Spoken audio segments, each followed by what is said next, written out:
Have you ever walked away from a conversation thinking, I wish I said that better? Maybe you've had moments where your voice didn't come out as strong as you wanted, or times when people misunderstood you, even though your intentions were clear in your head. The truth is, communication isn't just about saying words. It's about how those words land, how they make others feel, and how clearly they reflect what you really mean. In this video, we're going to break down what it takes to speak in a way that actually connects with people. Not just talking for the sake of it, but speaking in a way that builds trust, holds attention, and makes others want to listen. You'll learn how to manage your tone, use silence as a strength, ask better questions, and speak with more calm, confidence, and clarity, even when things get tough. This isn't about being perfect or sounding like someone you're not. It's about understanding the psychology behind powerful communication and learning real, practical ways to show up with your voice fully. Whether you struggle with speaking up, want to sound more confident, or simply want to make sure your words matter, this video is going to give you tools you can actually use. Stick around, because by the end, you won't just sound smarter, you'll feel more in control, more grounded, and more ready to say what you truly mean in every part of your life. Chapter 1. Master the basics of confident body language today. Confidence is not something you declare, it's something you demonstrate, and the very first thing people notice about you, often before you speak a single word, is your body language. Your posture, your movement, your presence, it communicates more than your words ever will. If your body speaks uncertainty, your message loses strength, no matter how clever your words are. But when your body speaks calm strength, everything you say gains weight. That's why mastering confident body language isn't a suggestion, it's a foundation. You begin there, or you don't begin at all. Confidence, real confidence, is built from the inside out, but it is seen from the outside in. When you walk into a room, you are already speaking. You are telling people how you feel about yourself, what you expect from the world, and whether you are a leader or a follower. The way you carry yourself tells people how they should treat you. If you hunch your shoulders, avoid eye contact, shuffle your feet, and keep your arms wrapped tightly around your body, you are telling the world you don't want to be seen, and the world listens. To master the basics of confident body language, you must first become aware of how you currently show up. Stand in front of a mirror and observe yourself, not with judgment, but with honesty. What do you see? Are your shoulders slouched? Is your chest collapsed inward? Are your eyes scanning the floor more than they're lifting up? Do your hands fidget? Notice everything. Awareness is the first step toward mastery. You can't improve what you don't recognize. The most fundamental posture of confidence is simple. Stand tall. Imagine a string pulling you upward from the top of your head. Keep your chin level with the ground. Shoulders back, not stiff, just relaxed and open. Chest lifted, not puffed out in arrogance, but upright in self-respect. Let your arms rest naturally at your sides. Keep your feet planted firmly, shoulder-width apart. Breathe fully, slowly. Let your breath settle deep into your belly, not up in your chest. This kind of breathing anchors you. It slows your racing thoughts. It puts you back into your body. From this stance, you are rooted, steady, present. This posture tells others, and more importantly, tells yourself, that you are grounded, that you belong where you are, that you are not rushing to escape yourself or the moment. You are calm. You are ready. You are open. That energy is powerful. That energy is memorable. But confidence is not only how you stand, it's how you move. Purposeful movement is a language of its own. When you enter a room, walk slowly, not too fast. Rushing signals anxiety. Slow, Steady steps signal control. When you reach out to shake someone's hand, do it firmly, not too tight, not limp, just firm. Look them in the eye when you greet them. When you gesture with your hands, keep your movements intentional. Don't fidget or wave your hands wildly. Use gestures to reinforce your words, not distract from them. Touch your face less. Fidget with your clothes less. These unconscious habits signal nervousness. You don't need to be perfect, you need to be present. And presence requires you to stay aware of what your body is doing. The more aware you are, the more you can direct your movements with intention. Another cornerstone of confident body language is space. Confident people take up space. They don't shrink themselves. They don't fold their arms across their chest or cross their legs tightly or lean away. They are comfortable being seen. That doesn't mean they're loud or dramatic. It means they are secure. When you sit, keep an open posture. Don't wrap yourself up like you're trying to disappear. Sit with your back straight, shoulders open, hands visible. When you stand, give yourself room to breathe and exist. This doesn't just affect how others see you, it affects how you feel about yourself. Your body influences your brain. When you hold yourself in a confident posture, your brain begins to respond. Your stress levels drop. Your mood improves. Your thinking clears.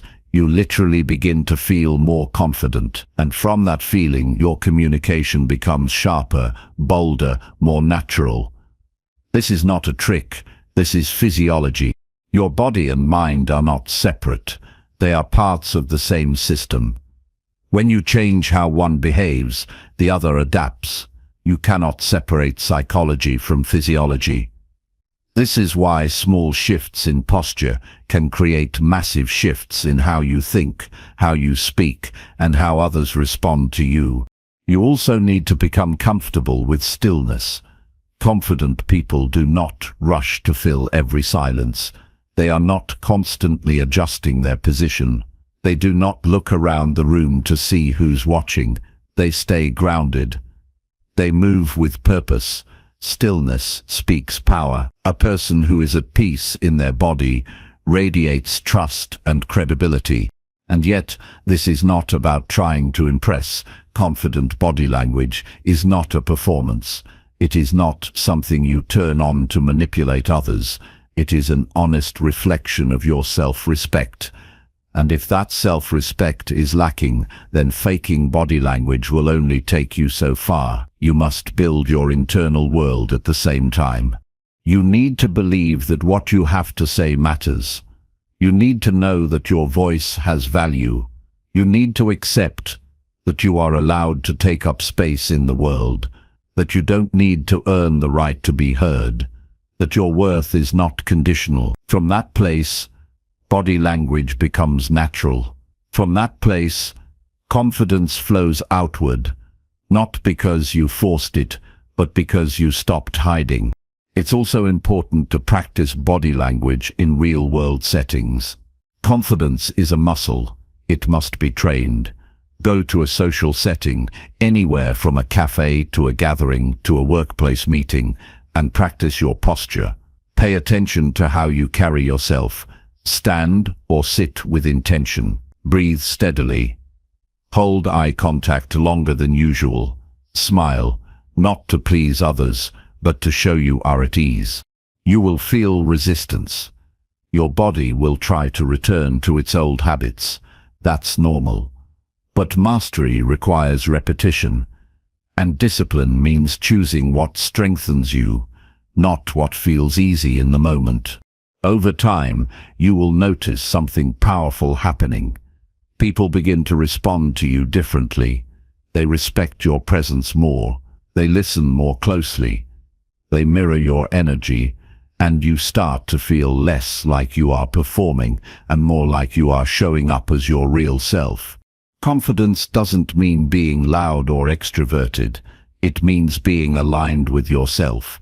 It means your inner world and outer expression match. No confusion, no pretending, just clarity.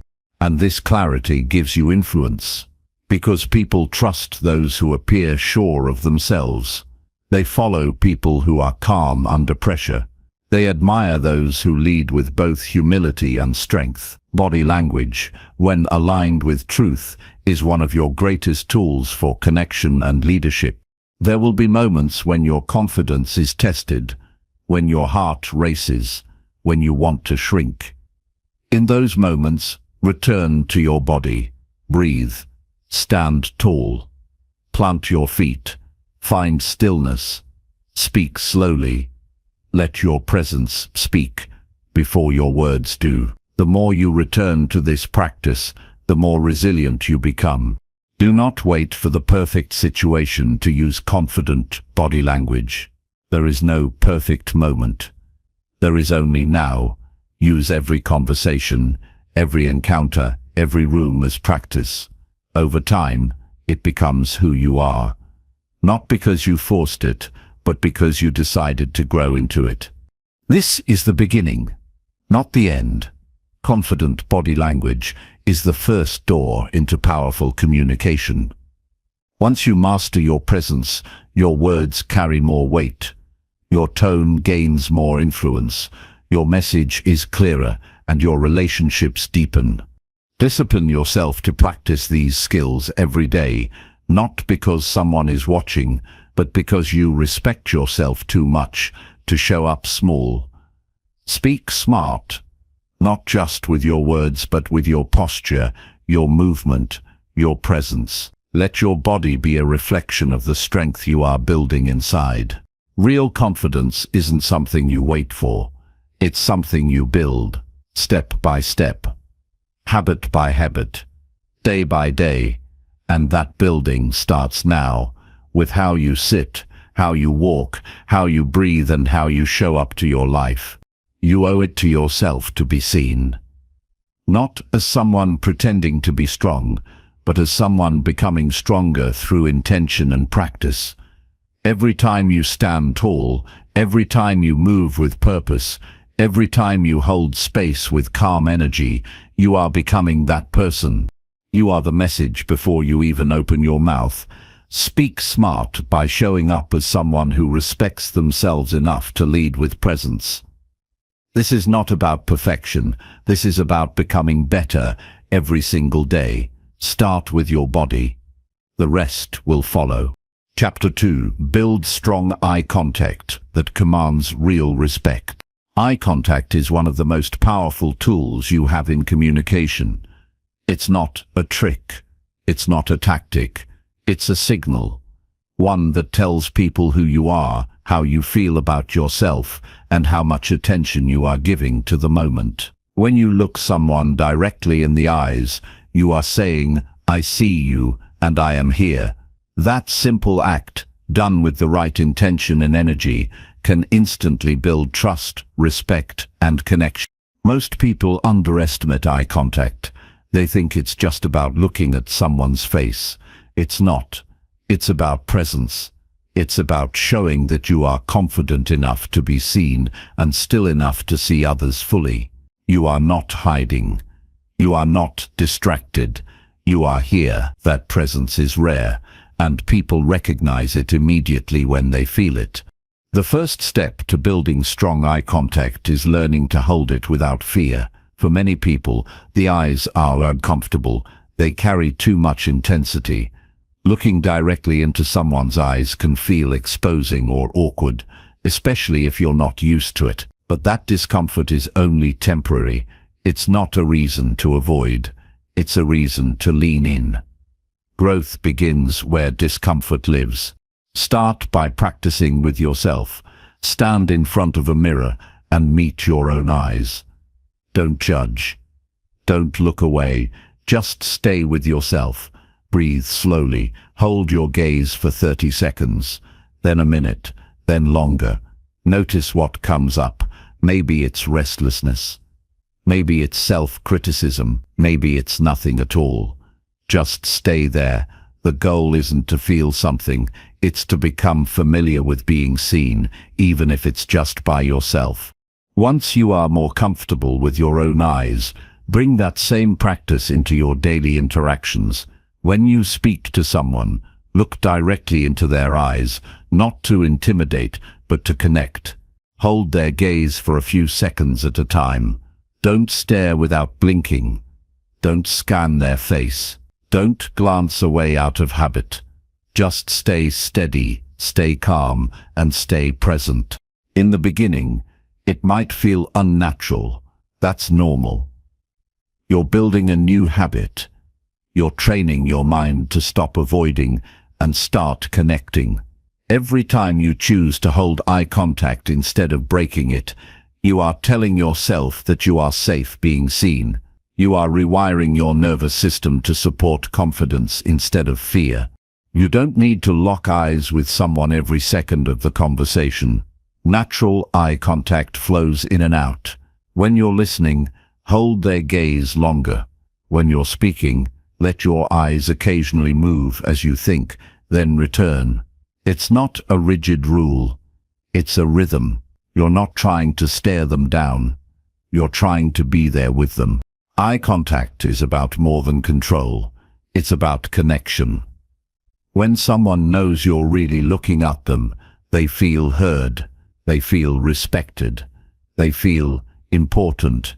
And that opens the door to deeper communication. If your eyes are darting around the room, checking your phone, watching the clock, they feel it. You don't have to say a word. Your lack of presence is already loud. But when your gaze is steady, calm, and focused, people feel like they matter. They lean in. They listen more. They open up. Your ability to hold eye contact can become one of the most trustworthy parts of your presence. It shows that you care enough to pay full attention and that you are not afraid to be real in the moment. Strong eye contact also affects the way you speak. When you maintain eye contact, your words slow down. You become more intentional. You think more clearly. Your voice steadies. Your mind sharpens. You are less likely to ramble or shrink your message. You speak as someone who stands behind their words. And it's not just about being dominant or assertive. Strong eye contact doesn't mean aggressive energy. It means aligned energy. There's no need to prove anything. There's no need to impress. You're simply there, fully, and that fullness brings gravity to everything you say. People with powerful communication skills are not always the loudest, but they are the most grounded. And one of the first ways you recognize that grounding is through their eyes. They don't flinch. They don't hide. They look straight at you, not to challenge you, but to welcome you. If you want to develop this skill, make it a daily discipline. Start with small conversations. The person at the grocery store, the barista, a coworker. Hold eye contact for just a few seconds longer than you normally would. Not forcefully, just enough to show presence. Then increase it over time. Make eye contact a habit, not a performance. Also, learn to read the other person. Not everyone is comfortable with intense eye contact, especially in some cultures. This isn't about overpowering people. It's about being fully present while also being respectful. If someone seems uncomfortable, soften your gaze. Bring warmth into your eyes. Smile slightly. Connection is not just visual, it's emotional. When you enter a room, use eye contact to establish presence before speaking. Look at people when you walk in. Make brief eye contact. Acknowledge them. It creates a ripple effect. People take you more seriously. They notice you. They listen before you speak. You don't need to shout. You just need to show up with your eyes first. In one-on-one conversations, use eye contact to hold space. When someone is speaking, don't interrupt with words. Just listen with your eyes. Nod occasionally. Let them know you are fully there. You don't have to agree, just be present. That kind of listening is rare, and it earns trust faster than any clever words. And when you are speaking, let your eyes anchor your message. Look the person in the eyes as you say what matters most. When you speak from that place of eye-to-eye connection, your words carry more weight. You are not performing, you are sharing, and people can feel the difference. The truth is, most people want to be seen. They want to be noticed, heard, valued. And most people walk through the world feeling invisible. You can change that, not just for yourself, but for others too. Eye contact isn't just about gaining respect, it's about giving it. When you respect someone enough to meet their gaze, you elevate the conversation, you create space for honesty. You show that there's nothing to hide and nothing to fear. And in doing so, you earn the kind of respect that doesn't need to be demanded. It is given freely because it's felt deeply. This is what it means to build strong eye contact. Not for control, not for ego, but for clarity, for truth, for connection. Every day you have the chance to practice this, not by being perfect, but by being present. Each conversation, each moment is a choice. Will you look away, or will you choose to be here? Eye contact is not a skill reserved for the few. It is a discipline that anyone can build. And when you do, everything about your communication changes. You are no longer speaking to people, you are speaking with them. You are no longer trying to impress, you are trying to connect. That shift changes everything. And the respect that grows from that kind of presence is real. It lasts. Because it's not based on volume or charisma. It's based on truth, on attention, on stillness. And those things are more powerful than any speech you could prepare.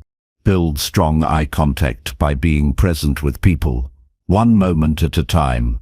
It doesn't need to be dramatic, just honest, just grounded, just real.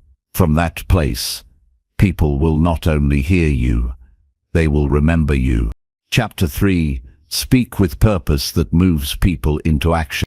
Eye contact is one of the most powerful tools you have in communication. It's not a trick, it's not a tactic, it's a signal, one that tells people who you are, how you feel about yourself, and how much attention you are giving to the moment. When you look someone directly in the eyes, you are saying, "I see you, and I am here." That simple act, done with the right intention and energy, can instantly build trust, respect, and connection.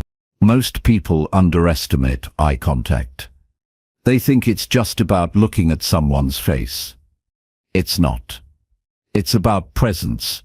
It's about showing that you are confident enough to be seen and still enough to see others fully. You are not hiding. You are not distracted. You are here. That presence is rare, and people recognize it immediately when they feel it. The first step to building strong eye contact is learning to hold it without fear. For many people, the eyes are uncomfortable. They carry too much intensity. Looking directly into someone's eyes can feel exposing or awkward, especially if you're not used to it. But that discomfort is only temporary. It's not a reason to avoid. It's a reason to lean in. Growth begins where discomfort lives. Start by practicing with yourself. Stand in front of a mirror and meet your own eyes. Don't judge. Don't look away. Just stay with yourself. Breathe slowly. Hold your gaze for 30 seconds, then a minute, then longer. Notice what comes up. Maybe it's restlessness, maybe it's self-criticism, maybe it's nothing at all. Just stay there. The goal isn't to feel something, it's to become familiar with being seen, even if it's just by yourself.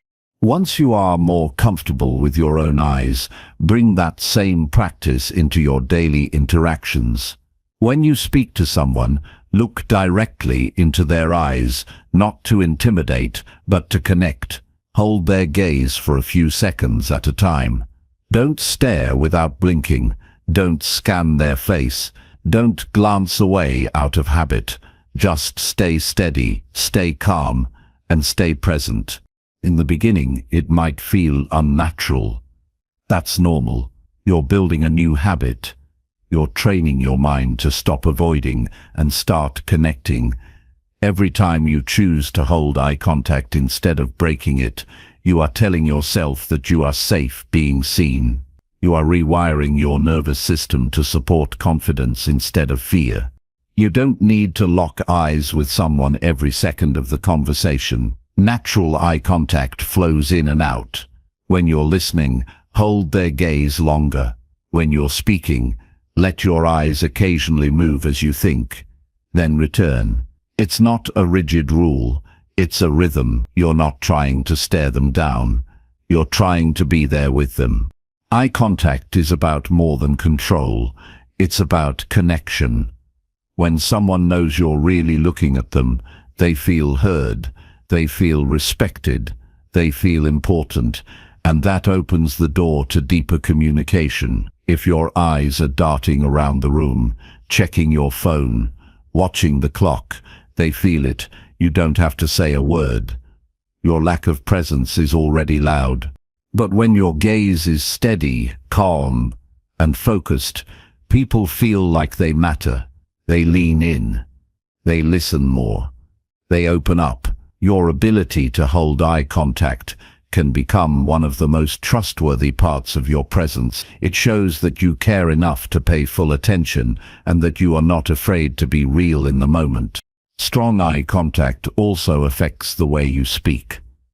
When you maintain eye contact, your words slow down. You become more intentional. You think more clearly. Your voice steadies. Your mind sharpens. You are less likely to ramble or shrink your message. You speak as someone who stands behind their words. And it's not just about being dominant or assertive. Strong eye contact doesn't mean aggressive energy. It means aligned energy. There's no need to prove anything. There's no need to impress. You're simply there, fully. And that fullness brings gravity to everything you say. People with powerful communication skills are not always the loudest, but they are the most grounded. And one of the first ways you recognize that grounding is through their eyes. They don't flinch. They don't hide. They look straight at you, not to challenge you, but to welcome you. If you want to develop this skill, make it a daily discipline. Start with small conversations. The person at the grocery store, the barista, a co-worker. Hold eye contact for just a few seconds longer than you normally would. Not forcefully, just enough to show presence. Then increase it over time. Make eye contact a habit, not a performance. Also, learn to read the other person. Not everyone is comfortable with intense eye contact, especially in some cultures. This isn't about overpowering people. It's about being fully present while also being respectful. If someone seems uncomfortable, soften your gaze. Bring warmth into your eyes. Smile slightly. Connection is not just visual, it's emotional. When you enter a room, use eye contact to establish presence before speaking. Look at people when you walk in. Make brief eye contact. Acknowledge them. It creates a ripple effect. People take you more seriously. They notice you. They listen before you speak. You don't need to shout. You just need to show up with your eyes first. In one-on-one conversations, use eye contact to hold space. When someone is speaking, don't interrupt with words. Just listen with your eyes. Nod occasionally. Let them know you are fully there. You don't have to agree, just be present. That kind of listening is rare, and it earns trust faster than any clever words. And when you are speaking, let your eyes anchor your message. Look the person in the eyes as you say what matters most. When you speak from that place of eye-to-eye connection, your words carry more weight. You are not performing. You are sharing. And people can feel the difference. The truth is, most people want to be seen. They want to be noticed, heard, valued, and most people walk through the world feeling invisible. You can change that, not just for yourself, but for others too. Eye contact isn't just about gaining respect, it's about giving it. When you respect someone enough to meet their gaze, you elevate the conversation. You create space for honesty. You show that there's nothing to hide and nothing to fear. And in doing so, you earn the kind of respect that doesn't need to be demanded. It is given freely because it's felt deeply. This is what it means to build strong eye contact, not for control, not for ego, but for clarity, for truth, for connection. Every day you have the chance to practice this, not by being perfect, but by being present. Each conversation, each moment, is a choice. Will you look away, or will you choose to be here? Eye contact is not a skill reserved for the few. It is a discipline that anyone can build. And when you do, everything about your communication changes.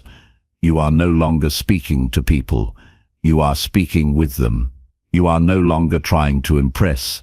You are trying to connect. That shift changes everything. And the respect that grows from that kind of presence is real. It lasts. Because it's not based on volume or charisma. It's based on truth, on attention, on stillness. And those things are more powerful than any speech you could prepare. Build strong eye contact by being present with people, one moment at a time. It doesn't need to be dramatic, just honest, just grounded, just real. From that place, people will not only hear you, they will remember you. Chapter 4.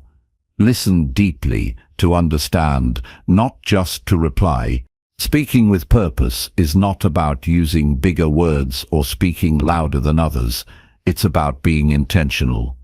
Every word you say carries energy, and when your words come from a place of clarity and direction, they create impact. People don't follow empty talk. They respond to conviction. They move when they feel the weight of what you're saying, not just the sound.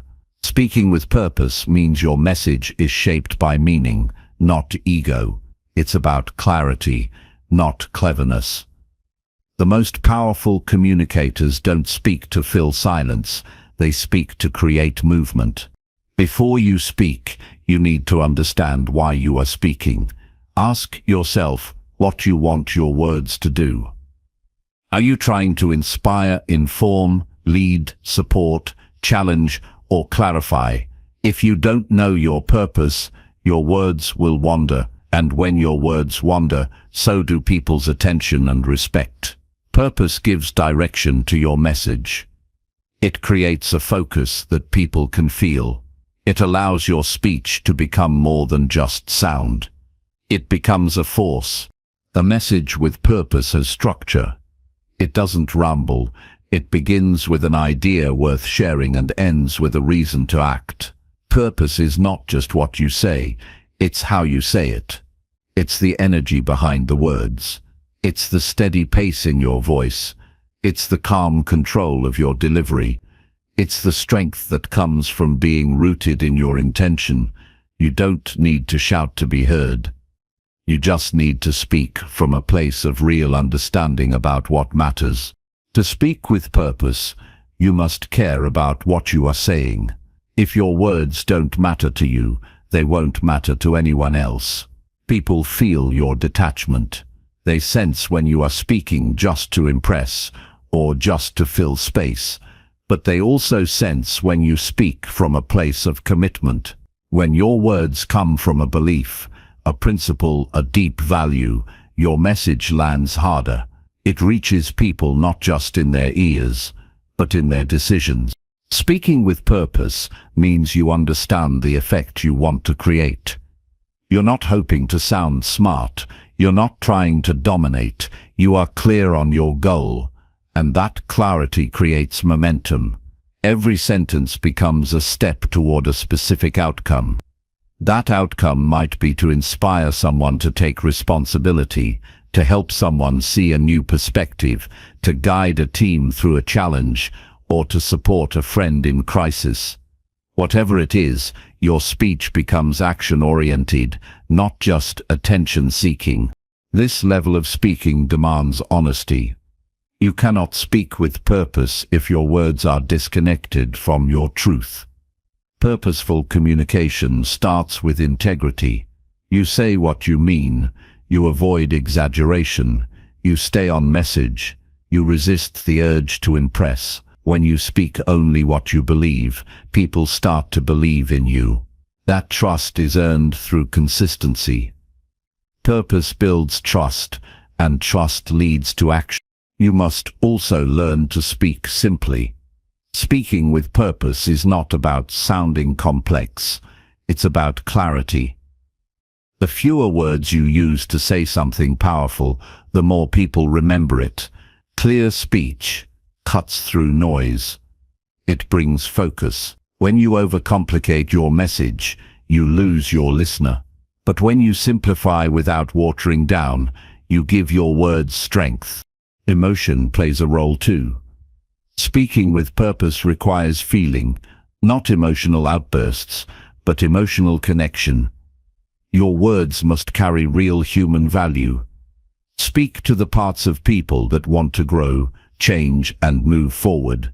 Speak to their courage. Speak to their values. Speak to their future. When people feel emotionally connected to what you're saying, they're more likely to respond. That doesn't mean manipulating emotions. It means being emotionally present in your message. Preparation matters. Don't just speak because it's your turn. Speak because you have something to give. Take the time to prepare what matters.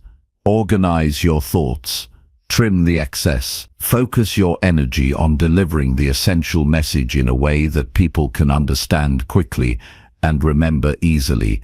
That preparation shows respect for your audience and for your message. And respect always strengthens influence. Your tone, your pacing, your presence, all of it matters. Speak with a pace that invites listening. Don't rush through your points. Allow space for your words to land. Give your listener time to absorb. If you rush, you sound unsure. If you drag, you lose energy. Find the balance. Speak at a pace that reflects confidence and intention. Body language matters too. Even without words, your body should reflect your message. When you speak with purpose, your posture aligns with your message. You stand with steadiness. You gesture with precision. You look people in the eye, not to intimidate, but to connect. You show up with full attention, not split focus. Your presence says, I believe in what I'm saying, and I am here to deliver it fully. Don't waste words. Don't speak for applause. Speak to create value. Every sentence should move the message forward. Speak with discipline. Cut distractions.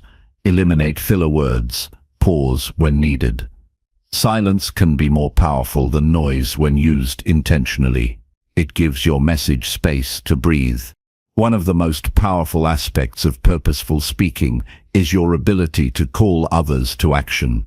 A purposeful message moves people, not just emotionally, but behaviorally. It doesn't stop at feeling. It pushes them toward doing. If your words can help someone take a hard step, make a decision, shift a mindset, or begin a change, then you are not just communicating, you are leading. Leadership begins in your speech. Not just what you say to others, but what you say to yourself. When your internal dialogue is clear, committed, and purposeful, your external speech begins to match it. If your self-talk is full of doubt, confusion, and insecurity, that energy will show up in your message. You must discipline your mind before you can guide others. You must speak with purpose inside before you expect to speak with power outside. Purposeful speaking is built through daily decisions. Practice in every conversation. Ask yourself before you speak, what is the point of what I'm about to say? Does it help? Does it build? Does it lead? Does it bring clarity or waste time? You become purposeful by making that choice every day until it becomes second nature. This kind of communication earns you respect, not because you demand it, but because people feel your intention. They trust your words because your words are built on truth and focus. You become someone they look to for direction, not because you talk the most, but because when you speak, it means something. You don't have to be a public speaker to speak with purpose. Every conversation is an opportunity. Every meeting, every interaction, every moment of challenge or doubt is a space where you can use your words to build something stronger. Speak to lift others, speak to move forward, speak to add value. Speak with a sense of urgency that matters, not rushed but meaningful. You already have a voice. You just need to aim it, with discipline, with clarity, with respect.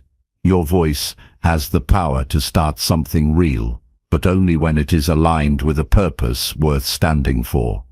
People remember those who help them grow. People respect those who speak with integrity. People move when they believe the speaker is anchored in truth. That's what it means to speak with purpose that moves people into action. It's not performance. It's not personality. It's alignment. It's leadership. It's discipline.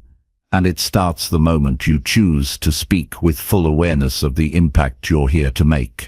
Chapter 5. Choose your words carefully to build real trust.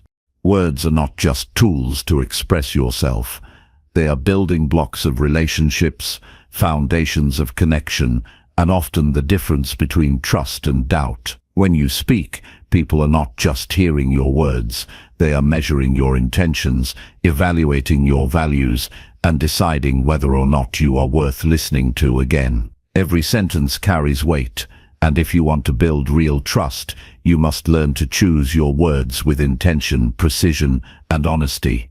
Speaking without care might feel natural, but it rarely leads to meaningful connection. Careless words often leave a lasting impact that thoughtful words could have prevented. Trust begins with truth, but truth is not always what you say. It's how you say it. You can speak facts and still lose trust if your words feel sharp, dismissive, or manipulative.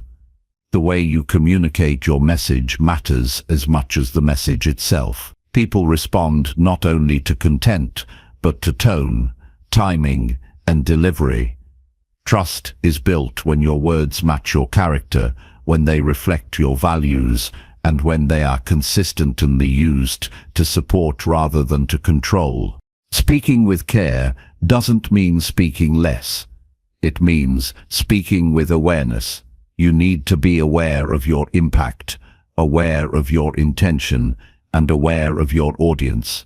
Think before you speak, not because you fear being wrong, but because you respect the effect your words can have. Every conversation carries the possibility to either strengthen or weaken trust.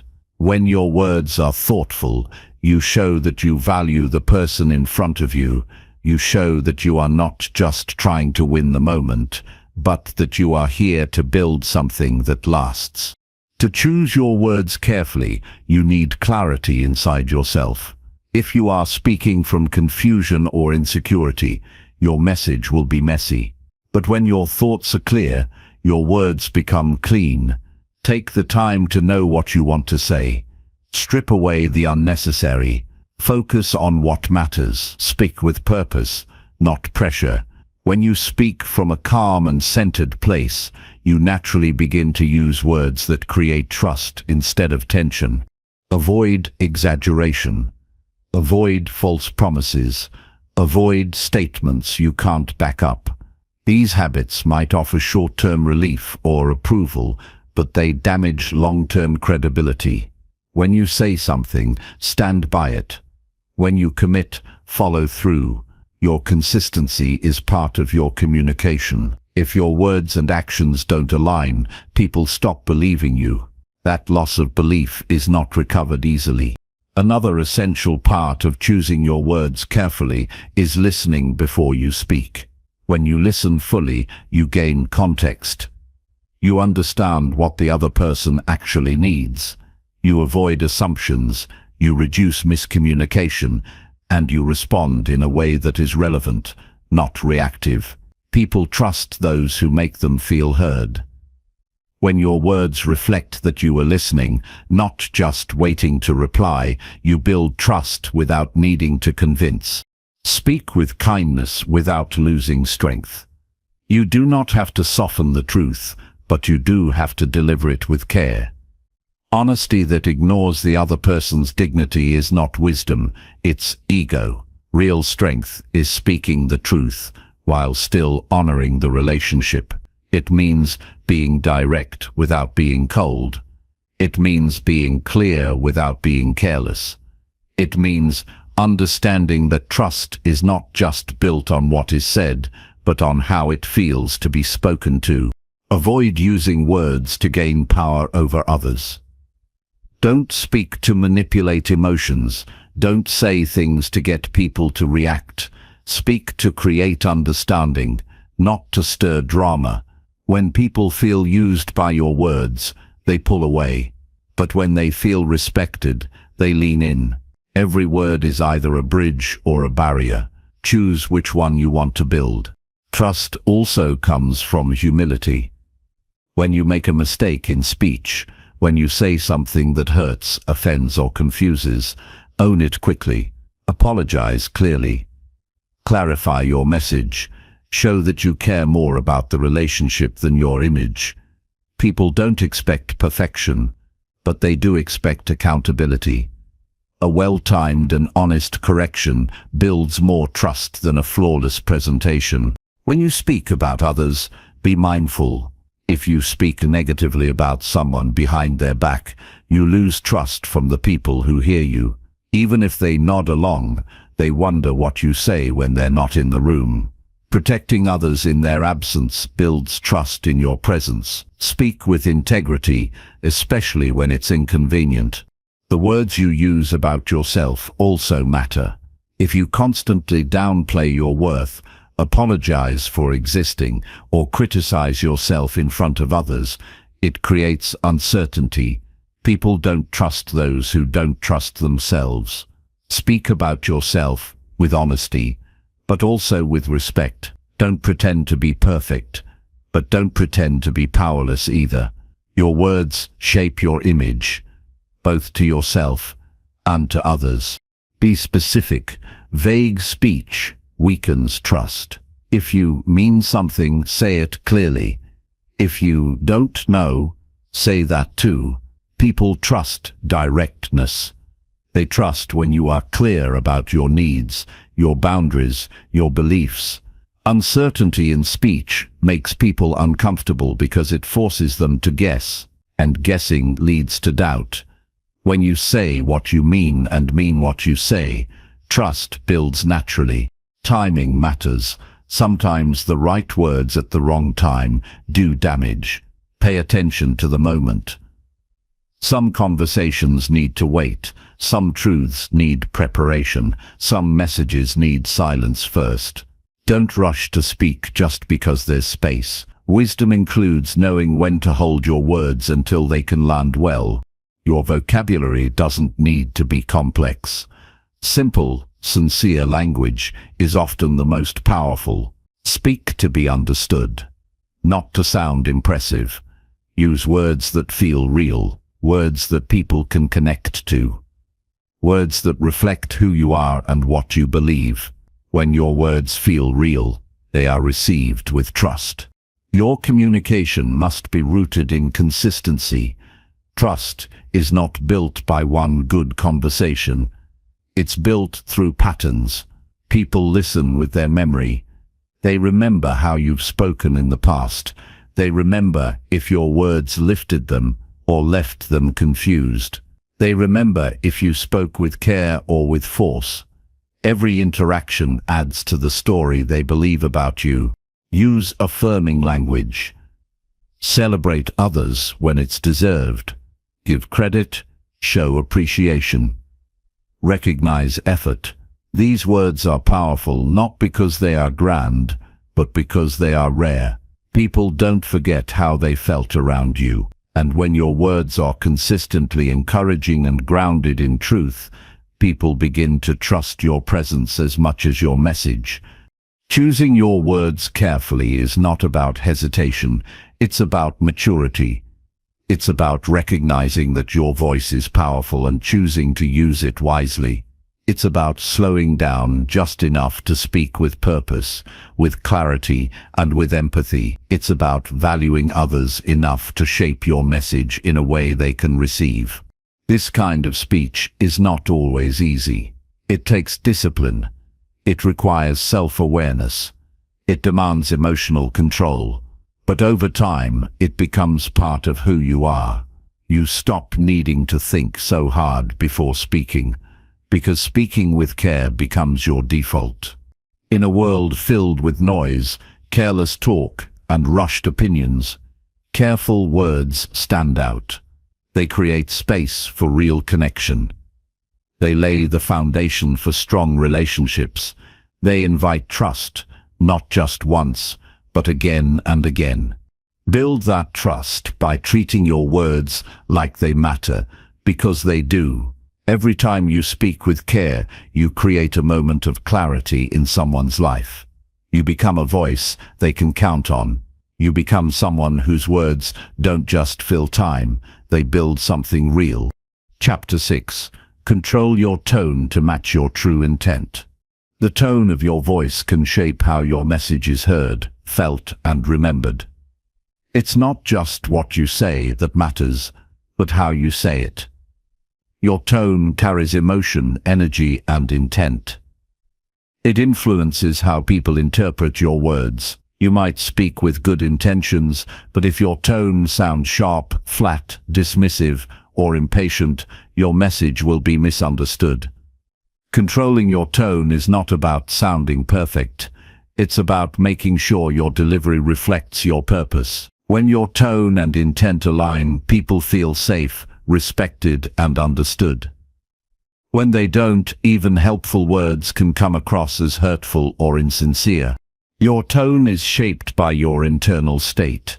If you're frustrated, your voice will carry it.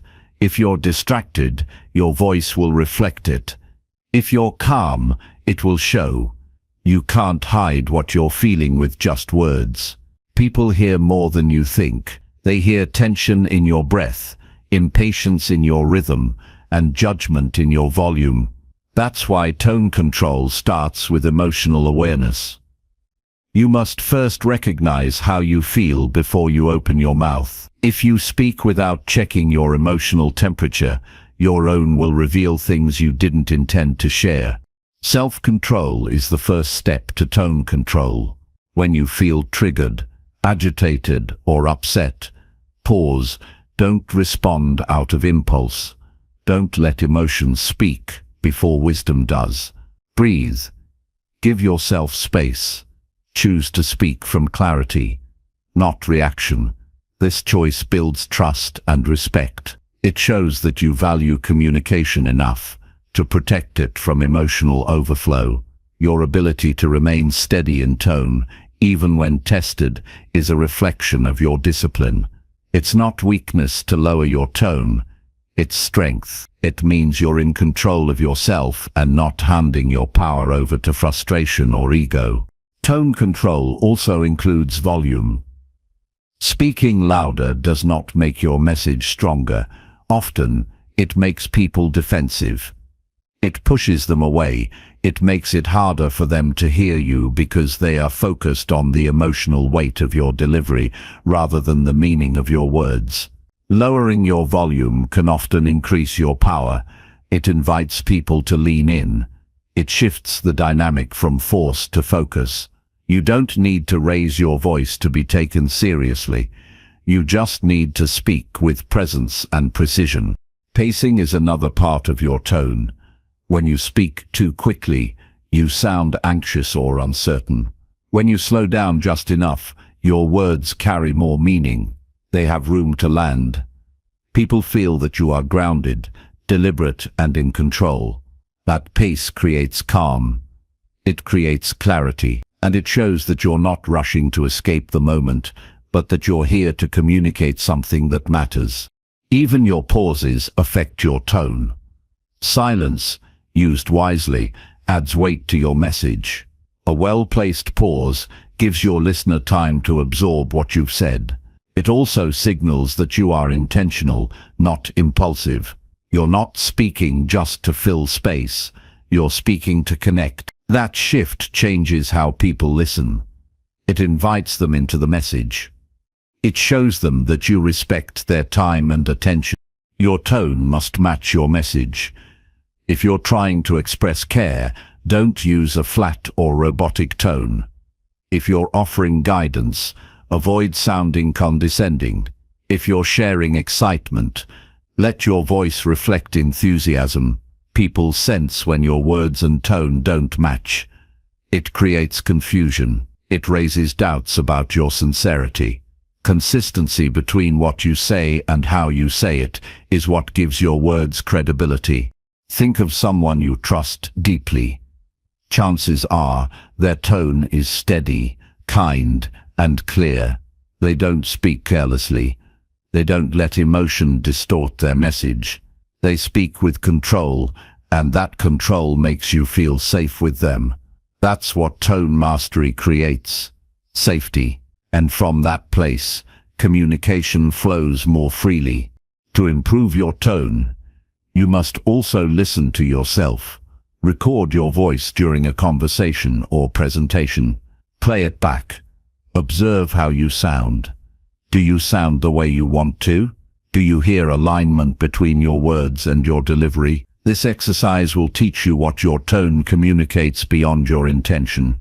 It's not always comfortable, but it's one of the fastest ways to grow.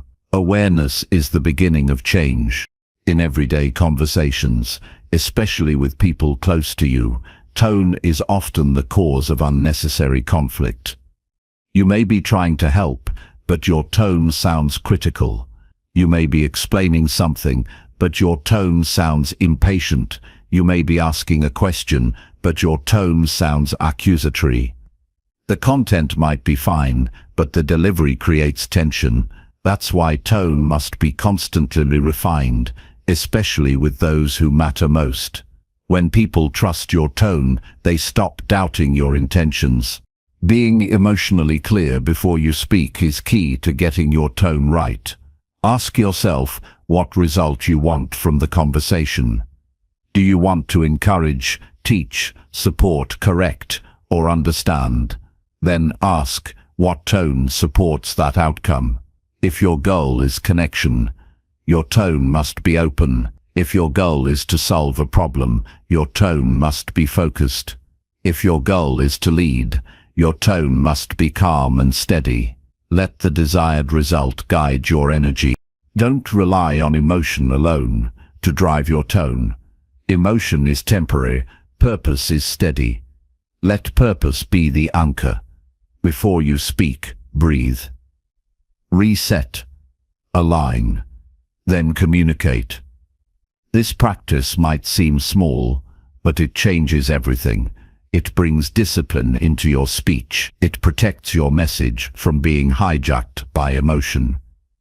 It allows you to speak clearly, consistently, and respectively in any situation. Your tone is also part of your personal presence. People will associate your voice with how you made them feel. If you consistently speak with calm, strength, and warmth, your voice becomes a source of stability. If you often sound tense, distant, or harsh, people will instinctively pull back. They might not even know why. They just won't feel safe opening up. And when people don't feel safe, communication breaks down. The way you speak becomes part of your identity. Your tone shapes your reputation. In workplaces, in families, in friendships, people remember how you spoke to them. They remember if your tone lifted them or push them down. And over time, your tone becomes your legacy in relationships. That's why tone control is not just a skill. It's a form of respect. It's a way of showing that you take responsibility for how your words land. You can practice tone control in every conversation. Start small. Become aware of when your voice rises unnecessarily. Notice when your speech speeds up under pressure.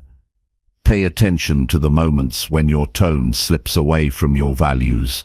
Then correct yourself, not with guilt, but with commitment. Decide to keep practicing, not to be perfect, but to be better. You won't always get it right, and that's okay. Growth is not about flawless performance.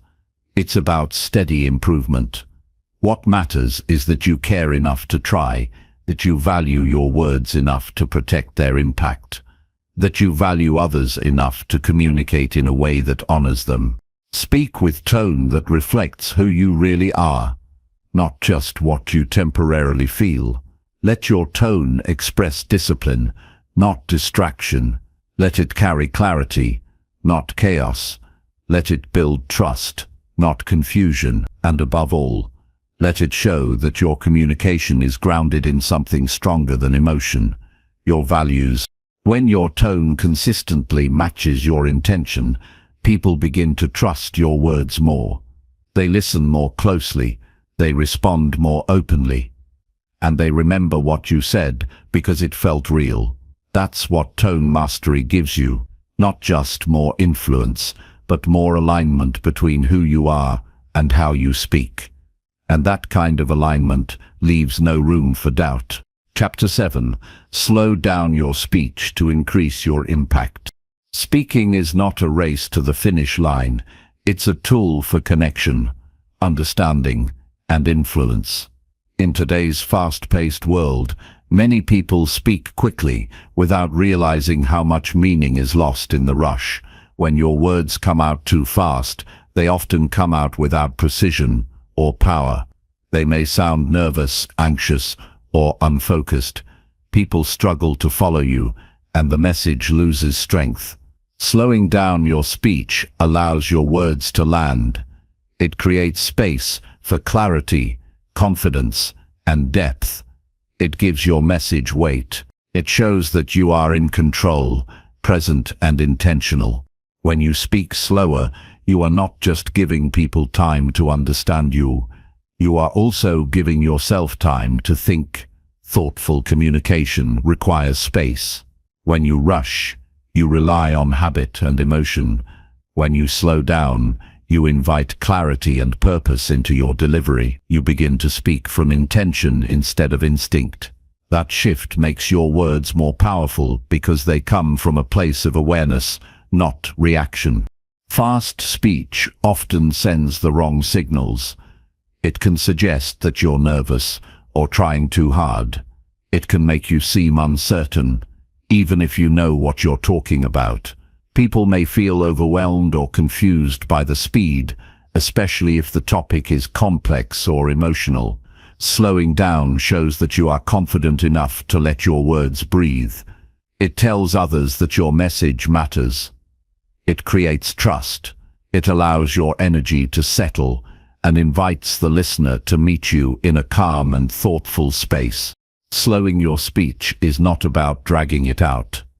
It's about creating rhythm and balance. A steady pace communicates that you are in control of your voice and your message. It helps people engage with what you're saying because it mirrors the way the mind processes language. Fast speech creates tension. Slow and steady speech creates calm. And when people are calm, they can hear, absorb, and respond with clarity. Your pace is part of your personal presence. People often judge your confidence not by what you say, but by how you say it. A calm, deliberate voice signals inner control. It shows that you're not just reacting, you're leading the moment. You're shaping the space with your words, and that influence begins the moment you choose to slow down. Pausing is an essential tool in slowing down. A well-placed pause after a key point can emphasize its importance. It can give your listener a chance to reflect or absorb what was just said. Pauses are not empty. They are full of power. They allow your words to echo. They give room for the emotional weight of your message to be felt. People often fear silence in speech, but silence used intentionally can be more persuasive than any word. Many speakers feel pressure to fill every second. They think silence is awkward or weak. But true communication is not about non-stop talking. It's about connection. And connection requires space. When you slow down and allow for moments of stillness, you create more opportunities for that connection to grow. You show that you are not rushing through the conversation. You are valuing it.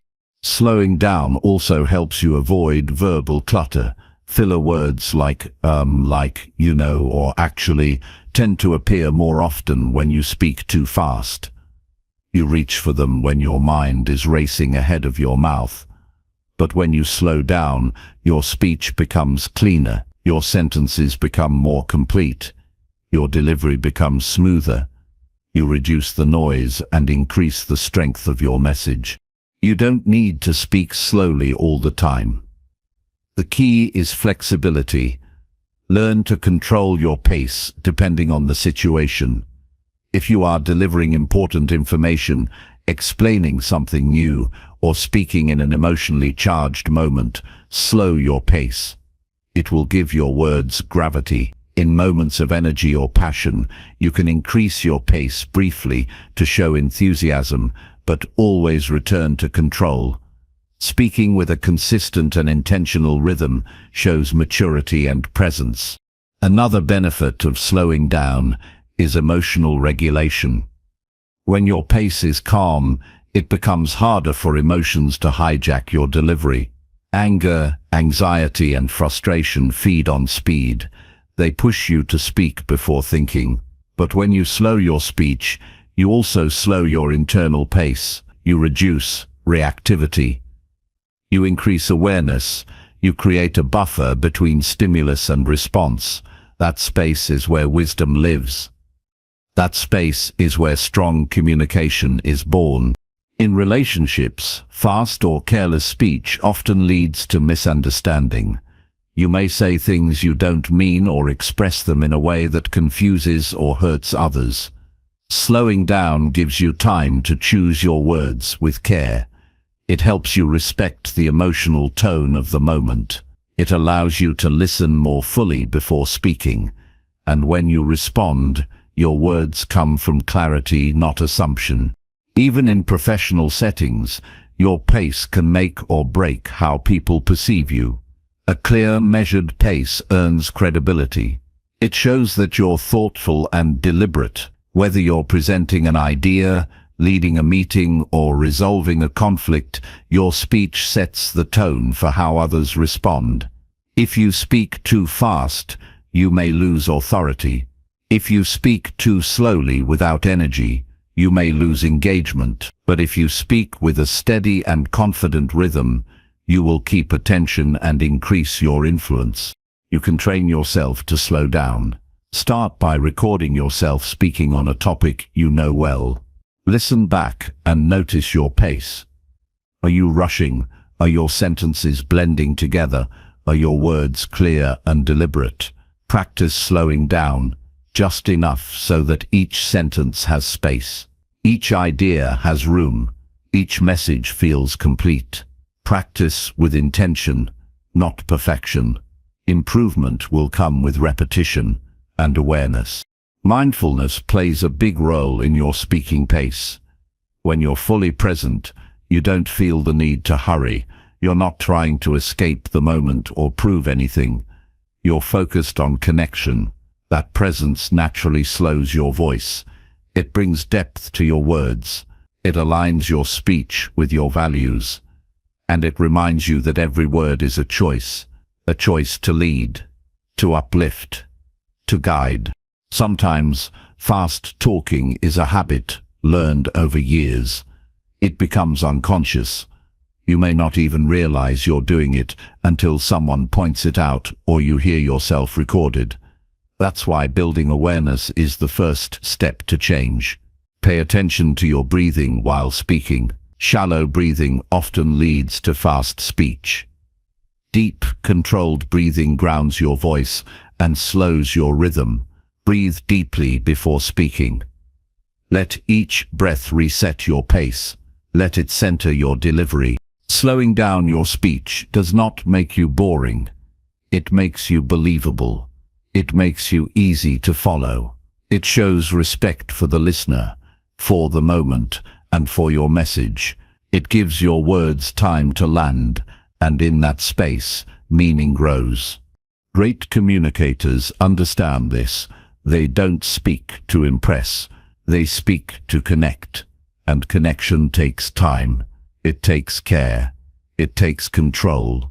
By slowing your speech, you communicate with intention. You show people that your words matter, that they are not thrown out carelessly, but shared with clarity and presence. Speak as though your words carry weight, because they do. Speak as though the person listening is worth your full attention, because they are. Speak in a way that reflects calm confidence, not rushed insecurity. Speak slowly enough for people to hear you, feel you, and remember you. Every conversation is a chance to shape your influence. Every sentence is a chance to show your presence. Slowing down allows you to take full responsibility for the impact of your voice. And from that responsibility comes power, not loud, aggressive power, but quiet, steady, lasting power. The kind that leaves people not just informed, but moved. The kind that makes communication a tool for trust and transformation. Chapter 8. Practice silence to speak with more influence. Silence is often misunderstood in communication. Many people believe that saying more proves confidence, intelligence, or authority. But true influence is not always measured by how much you say. It is measured by the strength behind what you say. And often that strength is born in silence. Silence is not weakness, it is presence. It is awareness. It is control. When you become comfortable with silence, you begin to speak from a place of clarity rather than urgency. You stop reacting and start choosing. You stop filling space and start honoring it. Most people rush to speak because they fear the discomfort of quiet. They assume that silence means they're unprepared, unworthy, or uninteresting. But silence used intentionally can be one of the most powerful tools in communication. It invites reflection, it commands attention, it creates contrast. When you speak after a pause, your words carry more weight. When you let silence sit after a powerful statement, your message lingers in the mind of the listener. Learning to be quiet when others expect you to speak is a sign of inner strength. You do not need to fill every gap. You do not need to win every second. You simply need to know that what you say will be said when it matters most. Silence is the pause between the notes that makes music meaningful. It is the breath between thoughts that brings understanding. It is not the absence of speech, but the presence of intention. In relationships, silence can build emotional space. It shows that you are listening. It shows that you are not rushing to control the conversation or dominate the other person's view. It allows others to express themselves fully without interruption. This form of silence communicates respect. It creates trust. It tells the other person that you value what they say enough to give it room. In leadership, silence helps you observe. Before giving your input, you listen. Before offering your judgment, you absorb. When you're not busy filling the air with your own thoughts, you begin to notice things. You hear tone. You sense tension. You read the emotional atmosphere. This awareness makes your communication more accurate, more empathetic, and more effective. It positions you as someone who speaks only when there's something worth saying. In difficult conversations, silence helps you stay grounded. When someone says something that triggers you, silence gives you space to pause before reacting. That pause is everything. In that pause, you choose how to respond. In that pause, you return to your values instead of your emotions. Without silence, you're a slave to the moment. With silence, you become its master. Silence also helps you listen better. Most people listen just enough to respond, not to understand. But deep listening requires stillness, not just in your voice, but in your mind. You quiet your own thoughts. You let go of the urge to jump in. You stop preparing your reply while the other person is still speaking. And in doing so, you hear more. You connect more. You create real understanding. One of the most powerful ways to use silence is during pauses between your own sentences. These intentional pauses give your words room to breathe. They let the listener process what you just said. They create rhythm and structure in your delivery. They draw attention to key messages. You become more persuasive not by speaking more, but by speaking with precision and pause. If you want to speak with more influence, start by speaking less. Say only what is necessary. Make each word count. People do not remember everything you say.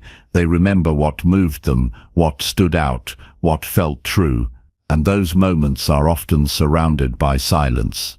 In silence, your message has space to land. In silence, your presence becomes louder than your words. In social situations, silence can also show confidence. When you enter a room and remain calm and composed, without the need to force conversation, people notice. You don't chase attention, you attract it. Your presence speaks for you. When you speak with clarity, not with the pressure to prove anything. That kind of silence is not empty. It is full of calm power. Practicing silence is not about being mute. It's about choosing when to speak and when to hold space. It's about listening to the moment before reacting to it. It's about giving your words a stage, not a flood. The most impactful communicators understand the power of the pause. They use silence to control the pace, to guide the energy, to create emotion. To build this skill, start by observing your own patterns.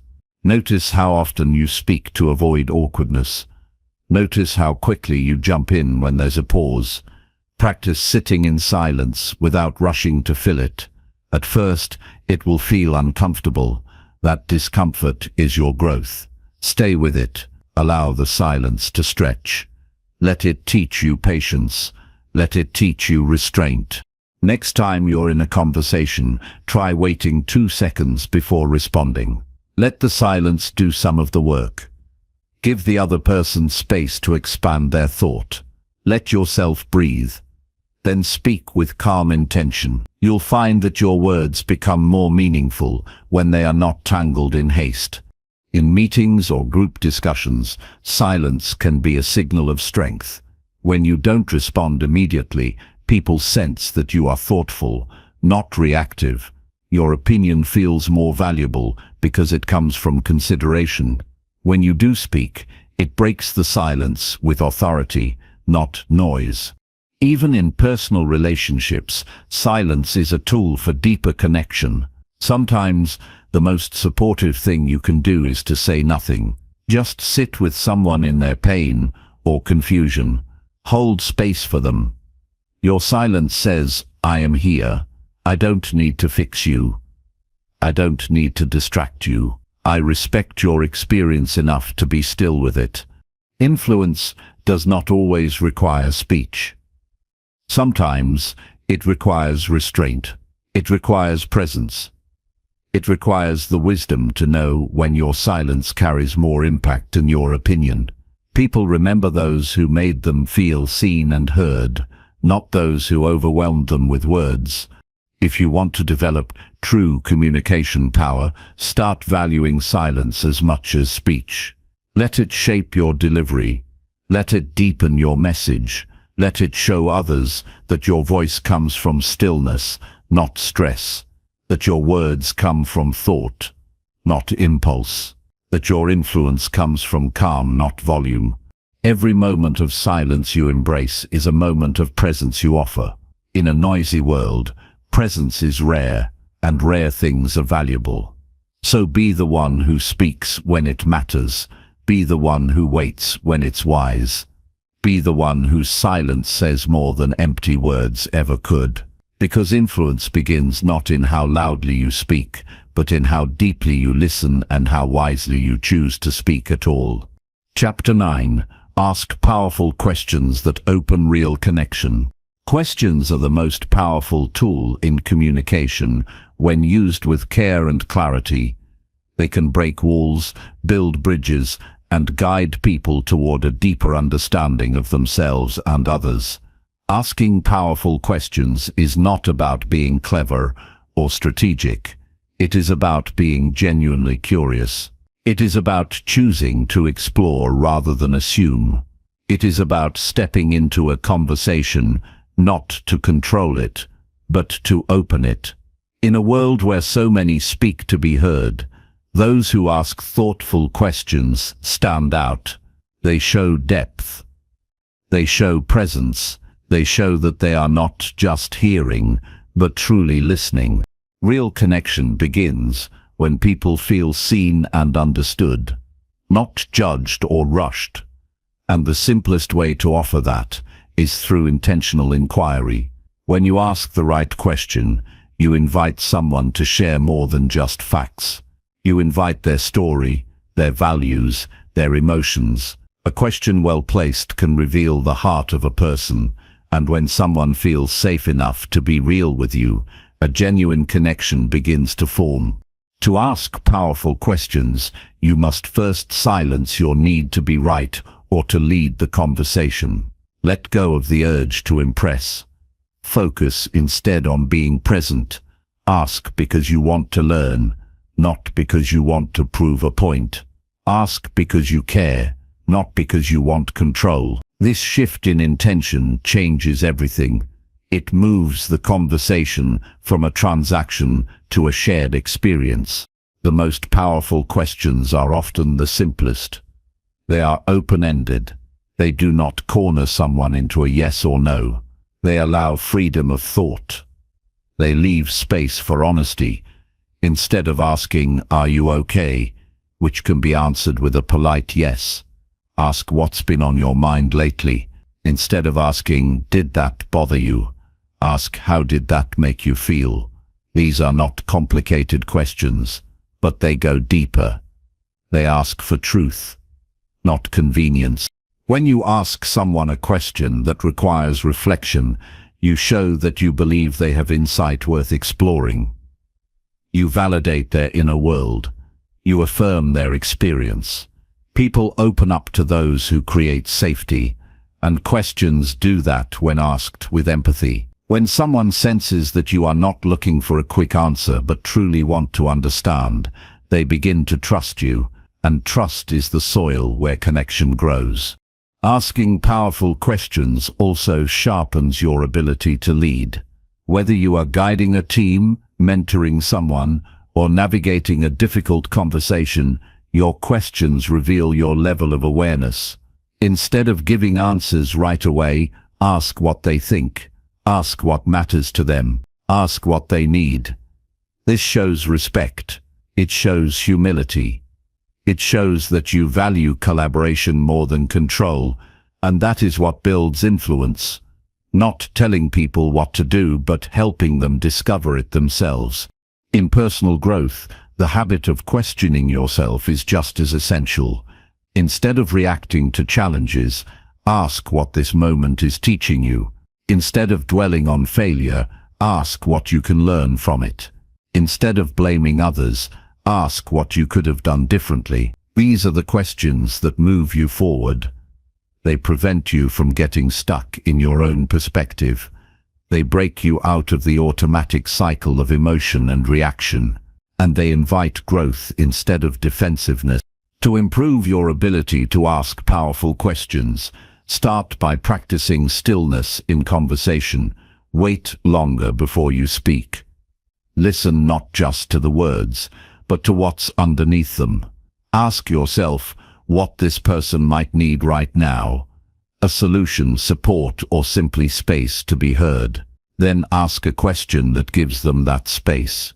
Often, a single thoughtful question is more impactful than a long explanation or well-prepared response. Pay attention to the impact your questions have on others.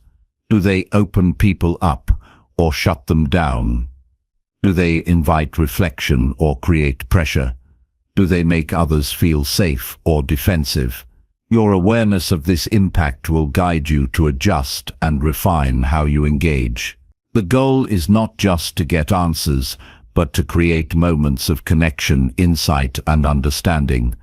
In conflict or disagreement, powerful questions can de-escalate tension. Instead of arguing your point, ask what the other person needs to feel understood. Ask what they are really trying to say beneath their frustration. Ask what you could do differently next time. These kinds of questions lower defenses. They invite cooperation. They show that you are not against them, but with them. And that shift can turn conflict into progress. In leadership settings, questions help clarify goals, strengthen alignment, and build team unity. Ask what success looks like to each person. Ask what obstacles they're facing. Ask how they feel about the direction you're heading. These questions reveal what's working and what's not. They uncover solutions. They empower people to take ownership. And when people feel heard, they are more likely to be committed. In everyday life, powerful questions can deepen even the most casual conversations. Instead of asking, "What do you do?" ask, "What do you enjoy most about what you do?" Instead of asking, "How was your weekend?" ask, "What's something that made you smile recently?" These subtle shifts invite richer dialogue. They show that you are not just being polite, you are being present. Asking powerful questions is not about technique. It's about intention. It's about being willing to go beneath the surface. It's about choosing curiosity over assumption.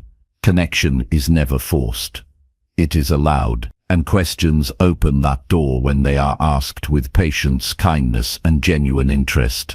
To make this a part of your life, begin each day with one deep question for yourself. Then, as you engage with others, carry that same intention into every conversation. You will start to notice people responding differently. They will lean in. They will open up. They will feel valued. And in that, your relationships will transform, not because you spoke more, but because you asked better. The power of a question is not just in the answer it brings, but in the attention it communicates. It says, "I care enough to know more," and in a world that often rushes past connection, that kind of attention is rare and unforgettable. Speak less to impress and ask more to connect. Make curiosity your habit. Make empathy your approach. Make your presence felt not through what you know, but through how deeply you're willing to understand. That is how powerful questions change conversations. That is how they build trust. That is how they open real and lasting connection. Chapter 10. Develop emotional control before speaking your truth. Emotional control is not about suppressing how you feel, but about understanding your emotions deeply and choosing how you respond to them. Before you speak your truth, you must first understand it. What you feel in the moment is not always the full picture. Emotions are powerful and often loud, but they are not permanent. They shift, and with time and reflection, what you think is your truth may evolve. This is why developing emotional control is essential if you want your words to be wise, purposeful, and meaningful. When your emotions are high, your clarity is low. You are more likely to react than to respond. You are more likely to defend than to understand. You are more likely to speak in ways that push people away rather than pull them closer. But when you create space between what you feel and what you say, you create the power to choose your words instead of being ruled by them. This is the difference between emotional impulsiveness and emotional maturity. To develop emotional control, you must first build awareness of your internal state. What are you feeling right now? What triggered that feeling? Where do you feel it in your body? Is your heart racing? Your chest tight? Your breathing shallow? These are signals. Your body is giving you information about your emotional state before your mind has even made sense of it. Tuning into these cues helps you pause before you speak, and that pause is everything. The pause is your moment of power. In that space, you can choose to breathe. You can choose to reflect. You can choose to wait before responding. You can ask yourself if the words you want to say will build or destroy, help or harm, heal or hurt. This simple act of waiting just a little longer can save relationships, build trust, and prevent regret. The more you practice it, the stronger your emotional control becomes. Emotional control does not mean being cold or distant. It means being wise enough to know when your emotions are guiding you toward truth and when they are clouding your judgment. There is a difference between speaking from a place of calm clarity and speaking from a storm of anger or frustration. One leads to connection. The other often leads to conflict.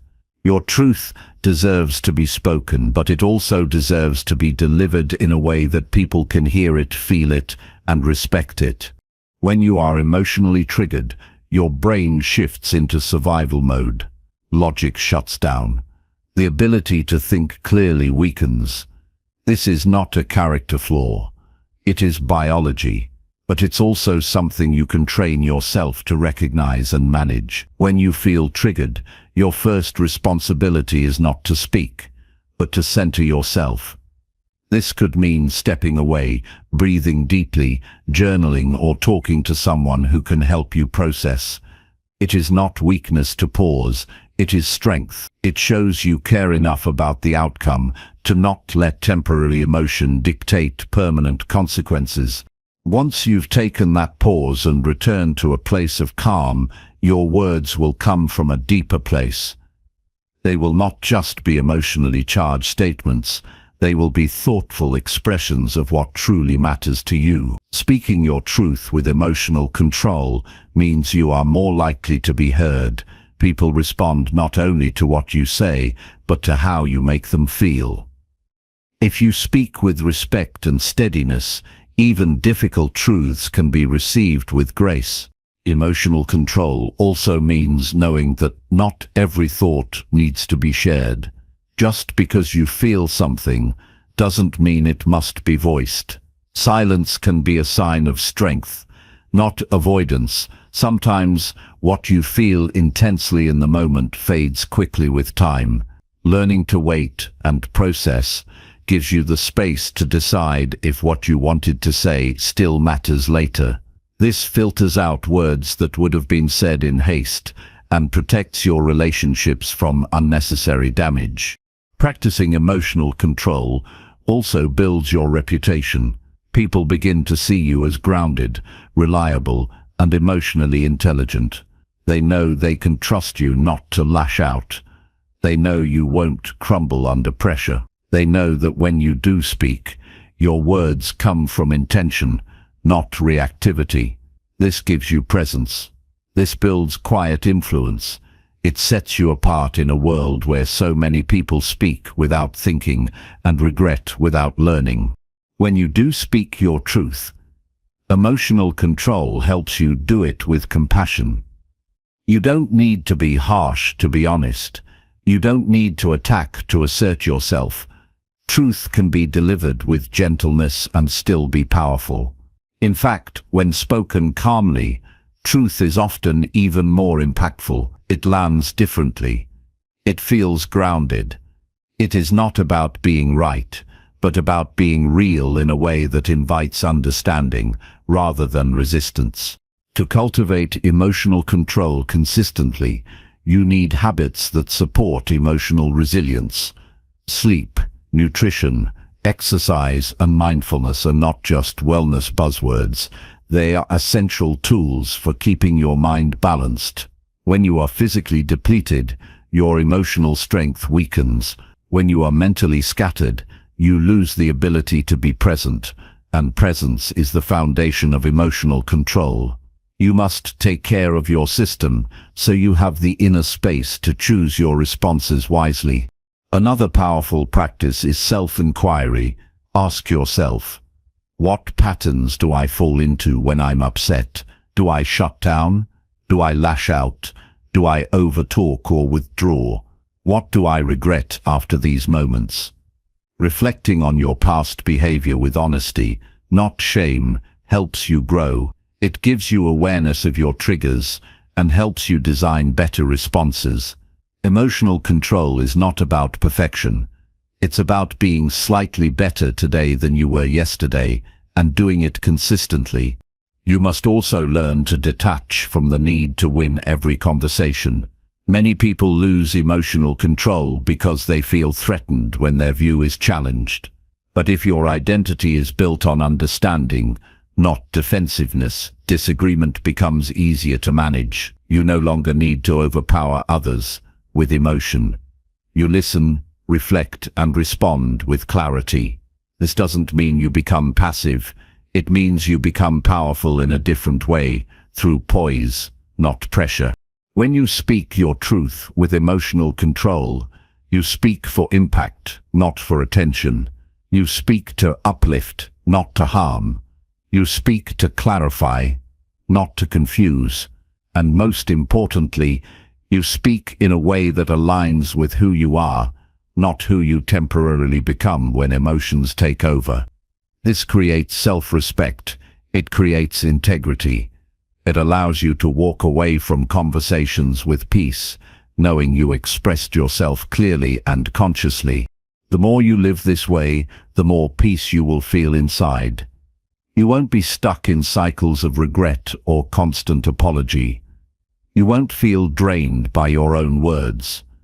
You will feel aligned. You will feel steady.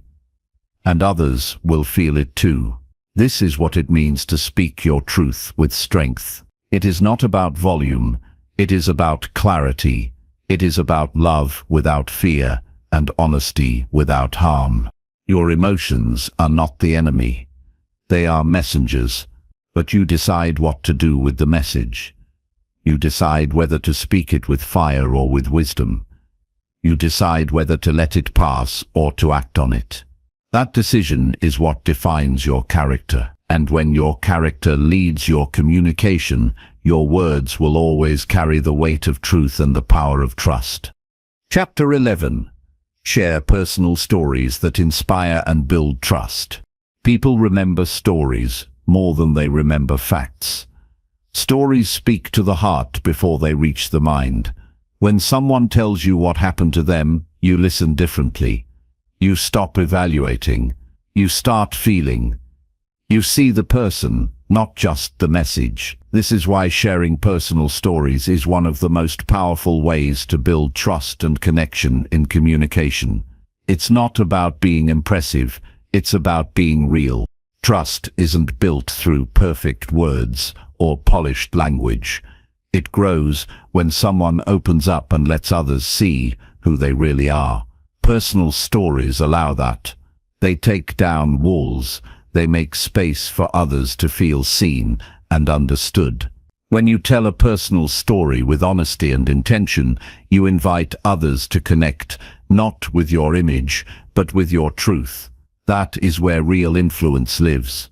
If you want to inspire people, don't lecture them. Tell them what you've lived. Share what broke you and what rebuilt you. Talk about the moments you doubted yourself, the days you failed, the people who helped you, and the strength you had to find. These moments make you human. They don't make you weak. They make you relatable. And people trust those who feel real, not those who pretend to be perfect. The key is not just to share a story for the sake of storytelling. The story must have meaning. It must be chosen with intention. What lesson did you learn? What message do you want to leave behind? What part of your life will help someone else see their own life more clearly? Don't just share details, share transformation. That's what makes a story powerful. It takes the listener from where you were to where you are, and it shows them what's possible for them too. Vulnerability is often misunderstood. People think being vulnerable means being dramatic or emotional in public. But true vulnerability is controlled strength. It's choosing to share something meaningful when you don't have to. It's speaking about a part of your life that shaped you, even if it wasn't easy. When you're willing to be open about your struggles, your growth becomes believable. Your advice becomes grounded in truth, not theory. When telling a personal story, focus on the emotions, not just the events. People connect through feelings. Tell them how you felt. Were you scared, lost, ashamed, confused, excited? Let the emotions guide the story. Speak with honesty but without over-explaining. Paint the picture clearly enough for the listener to step into your experience without forcing them to feel anything. Good stories invite. They don't push. Keep your story clear. Know the point before you begin. What do you want someone to walk away with after hearing this? Avoid rambling or going off track. A powerful story has a beginning, a turning point, and a takeaway. You don't need every detail. You need the right details, the ones that make the story feel alive. The goal is not to impress, but to impact. The more specific you are, the more universal your story becomes. Don't generalize your feelings or experiences. Speak about a specific moment, a conversation, a decision, a failure, a realization. Describe it in simple, clear language. What did you see? What did you hear? What did you say? The more you ground your story in real moments, the more it will resonate with others. People don't need fancy words. They need words that feel true. Not every story needs to be dramatic to be meaningful. Everyday stories carry power too. A quiet moment with a parent, a hard decision at work, an apology you gave or received, all of these have weight when told with sincerity. Inspiration doesn't come from scale. It comes from depth. What matters is not how big the story is, but how deeply it reveals something real. Sharing stories also helps you understand yourself.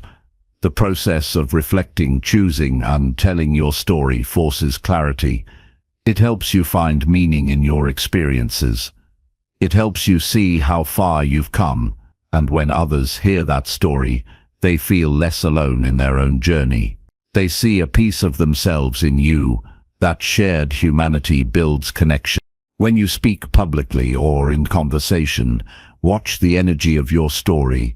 If it's too self-focused, it can turn into performance. But if it's centered on helping or connecting, it will feel generous. You can share something deeply personal and still be in service to others. The difference lies in your intention. Are you telling this story to be admired or to help someone else grow? The second option always builds more trust. Be mindful of timing. Not every story needs to be told right away. Some moments are still healing. Some lessons are still forming. Share what you've processed, not what you're still unraveling. Speaking from a scar is different than speaking from a wound. One gives wisdom, the other might give confusion.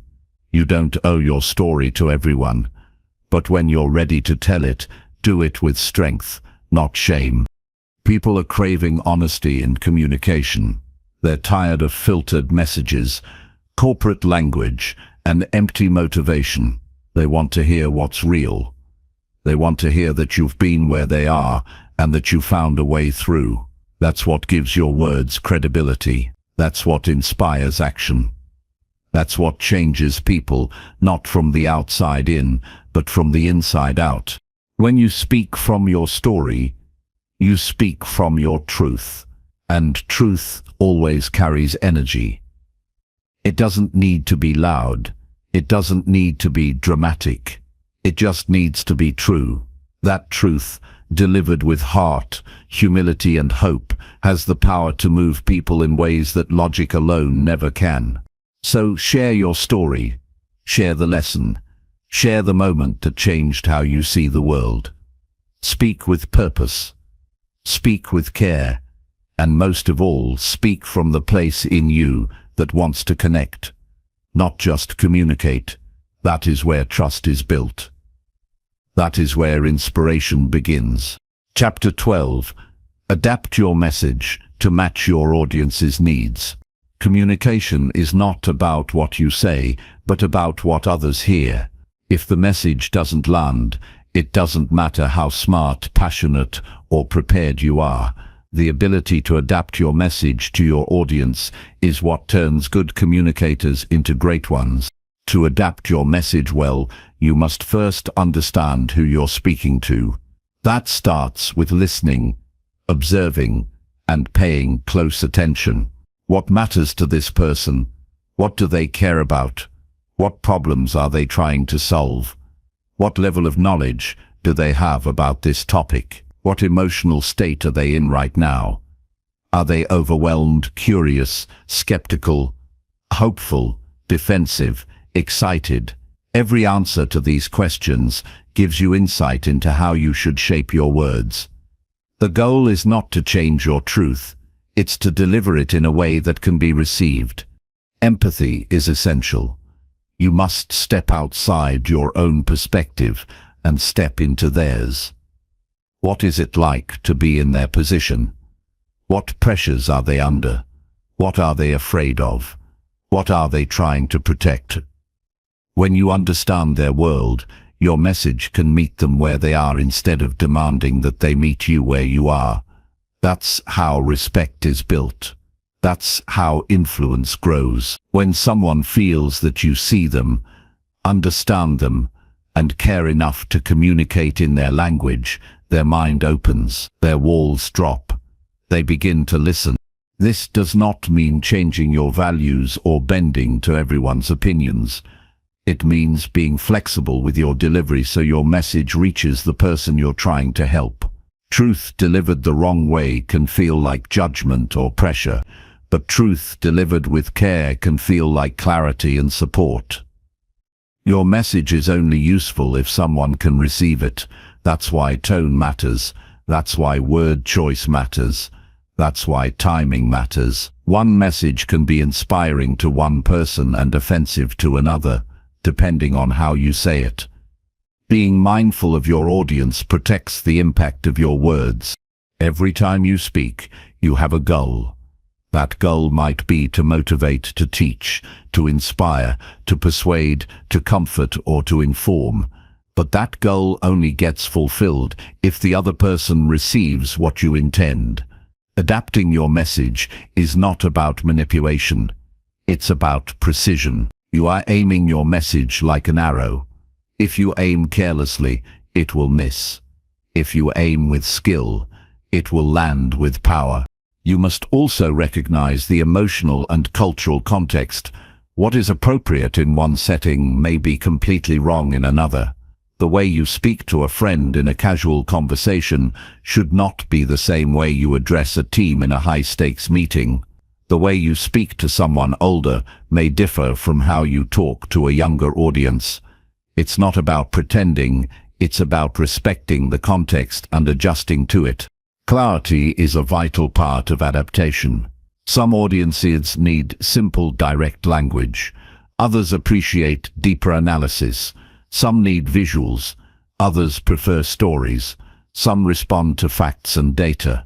Others respond to personal experiences and feelings. Know who you're speaking to and adjust your method accordingly. If you overload someone with complexity when they need clarity, you lose them. If you oversimplify for someone who wants depth, they disengage. Matching your message to their needs shows emotional intelligence. It shows leadership. It shows that you care enough to speak in a way that matters to them. Pacing and rhythm are often overlooked, but incredibly important. If your audience is anxious or rushed, keep your message short and focused. If your audience is reflective and curious, take your time and go deeper. Speak at a pace that mirrors the energy of the room. Speak in a rhythm that respects their attention span and emotional bandwidth. This helps build a natural connection. People don't just hear your words, they feel your energy, and energy that adapts is energy that builds trust. Ask questions to test your message. Did they understand what you meant? Did they feel the intent behind your words? Did your tone match the situation? Pay attention to their facial expressions, body language, and reactions. Are they leaning in or tuning out? Are they confused or engaged? Communication is not a monologue. It is a living exchange. If something isn't working, shift your approach. Try different language. Change your tone. Use a new example. Clarity is more important than control. When speaking to groups, remember that you are often talking to multiple perspectives at once. In a room of 10 people, there may be 10 different emotional needs. The challenge is to find common ground. Start by connecting to a shared value or common goal. Speak to the heart of what unites them, then build outward. Don't try to be everything to everyone. Stay grounded in your message, but deliver it in a way that welcomes others in instead of pushing them away. The best communicators are students of human behavior. They watch how people respond. They notice what works and what doesn't. They are constantly learning how to reach more people more effectively. They never assume they have it all figured out. They ask for feedback. They pay attention to the subtleties. They stay humble and adaptable. This makes them not only better speakers, but better leaders. If you want to grow your influence, make adaptation a habit. Prepare for your conversations by thinking about who you're speaking to and what they need. Reflect afterward on what went well and what didn't. Study people, practice empathy, build your emotional awareness. These skills pay off in every area of life, at work, in relationships, in leadership, in service. Because when you can speak in a way that lands, you move people, and when you move people, you make things happen. Adaptation does not make your message weaker, it makes it stronger. Because when your words are crafted with care and delivered with precision, they don't just sound good, they create real change. Influence comes not from speaking louder, but from speaking wisely. The power of communication lies not in what you want to say, but in what others truly need to hear. Speak with that mindset and you will build trust that lasts. Chapter 13. Use clear structure to deliver your thoughts better. Clarity is the anchor of effective communication. Without structure, even the most brilliant ideas become scattered, easily dismissed, or misunderstood. A clear structure isn't about rigidity, it's about guidance. It gives your message a path to travel, a beginning to draw attention, a middle to deepen understanding, and an end to make the impact last. People don't remember every word you say. They remember how you made them feel, and the clarity with which your message landed. Structure is not a luxury for public speakers or professional writers. It is a necessity for anyone who wants to be heard, respected, and trusted in any conversation. When your thoughts are scattered, your words betray your intention. You may know what you mean in your head, but others are not inside your mind. They need your guidance. They need your message to unfold logically. People are constantly distracted. Their minds are overloaded. If you don't provide a framework, they will get lost. And once you lose them, it's hard to bring them back. Structure protects your message from getting buried under confusion or ignored altogether. It signals to the listener that you are intentional, that you value their time, and that what you have to say is worth their attention. To communicate with structure means that you are shaping your message with purpose. Begin with a clear point. One idea, not 5, not 3. 1. Define what you're actually trying to say. If you can't express your main idea in one sentence, you don't yet understand it deeply enough. The clearer you are with yourself, the clearer you will be with others. When you speak from a cloud of uncertainty, your message comes out foggy. But when you speak from a place of clarity, your message cuts through. Simplicity is not the absence of depth. It is the result of discipline. Once your central idea is clear, build around it with support. Think of your communication like building a bridge. The main point is the foundation. Your supporting ideas are the beams. Your transitions are the connectors. Each part should serve a function. Every word should earn its place. Avoid unnecessary tangents because they drain your momentum. A structured message gives your audience confidence that you're leading them somewhere worthwhile. They don't have to figure out your point. They can feel it taking shape as you speak. That's the power of organized thought. It respects both the speaker and the listener. Examples, stories, data, and metaphors all serve to strengthen your structure, but only when used intentionally. Don't throw in a story just because you have one. Don't quote statistics just to sound credible. Each addition should illuminate your core idea, not distract from it. The most powerful communicators are not those who say the most, but those who remove what is not essential. Structure is about clarity, not complexity. The fewer obstacles between your words and the listener's understanding, the more likely your message will land. Clarity also comes from transitions. People need to be guided through your ideas, not dragged. A smooth transition from one point to the next helps your message feel cohesive. It signals that you've thought this through. It shows discipline. Without transitions, your message feels choppy. You risk leaving your audience confused about how one idea connects to the next. But when you guide them smoothly from thought to thought, they follow you with ease. You create flow, and flow builds trust. It tells the listener, I've done the work to make this easier for you to receive. Before important conversations, think through your structure in advance. Not every word, but the order. What's your opening? What's the heart of your message? What supporting ideas will help clarify or reinforce your main point? How will you close? Having this internal map helps you stay focused and composed, especially under pressure. It reduces rambling, it increases precision, and it builds confidence. You don't have to memorize a script. Just anchor your mind to the structure. Then let your words flow freely within that frame. In casual conversations, you can still practice structured thinking. If someone asks your opinion, don't rush to speak. Pause for a moment, gather your thoughts, and speak with purpose. Start with a short summary. Offer 1 or 2 points of insight. Give an example if needed, then wrap it up clearly. This way of speaking may feel unnatural at first, especially if you're used to thinking while you talk. But over time, it becomes second nature. Your thinking becomes sharper, your words become more deliberate, and the people around you begin to notice the difference. When you communicate with structure, people not only understand you better, they remember you more.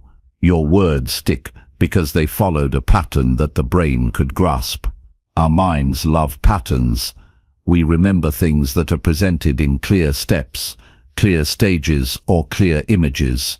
If you want to be memorable, be structured. Say what you mean, support it with meaning, conclude with purpose. This is the architecture of compelling speech. Great leaders, teachers and storytellers all use structure with care.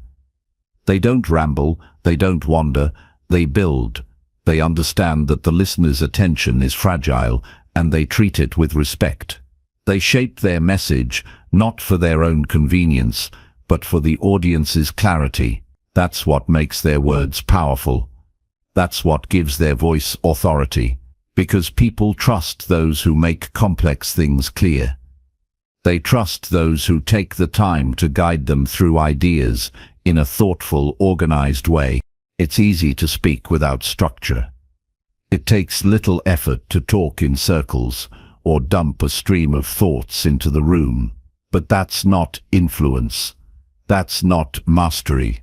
Discipline begins with clarity, and clarity begins with structure. If you want your words to carry weight, you must take responsibility for how they land. That means crafting them, shaping them, delivering them with purpose. In every conversation, every meeting, every presentation, ask yourself, what am I really trying to say? What is the point I want to make? How can I express it in a way that's easy to follow and hard to forget? This is not about perfection, it's about intention. When you speak with a clear path, people follow you, they remember you, and they respect you for bringing order to the chaos of words. Structure is your ally. Use it with wisdom, and your voice will always rise above the noise. Chapter 14. Cut filler words that weaken your communication power. Powerful communication is not just about what you say, it's about what you remove. Every word carries weight, and when your message is loaded with unnecessary language, it loses its sharpness. Filler words are the verbal clutter that sneaks into your sentences when you're unsure, when you're buying time, or when you're trying to soften a point. Words like like, just, actually, and basically dilute your clarity and reduce your authority. They often appear harmless, but over time they chip away at your credibility. They are habits formed out of comfort, not necessity. And as with all habits, they can be replaced with awareness and intention. When you speak, your words are tools. Think of your message like a chisel. Every precise word chips away at confusion and reveals the shape of your idea. But when you clutter your message with fillers, it's like dulling the edge of that chisel. You work harder to make less impact. It takes more time for others to understand you. They may even tune out before your message hits home. The goal is not to speak faster or louder.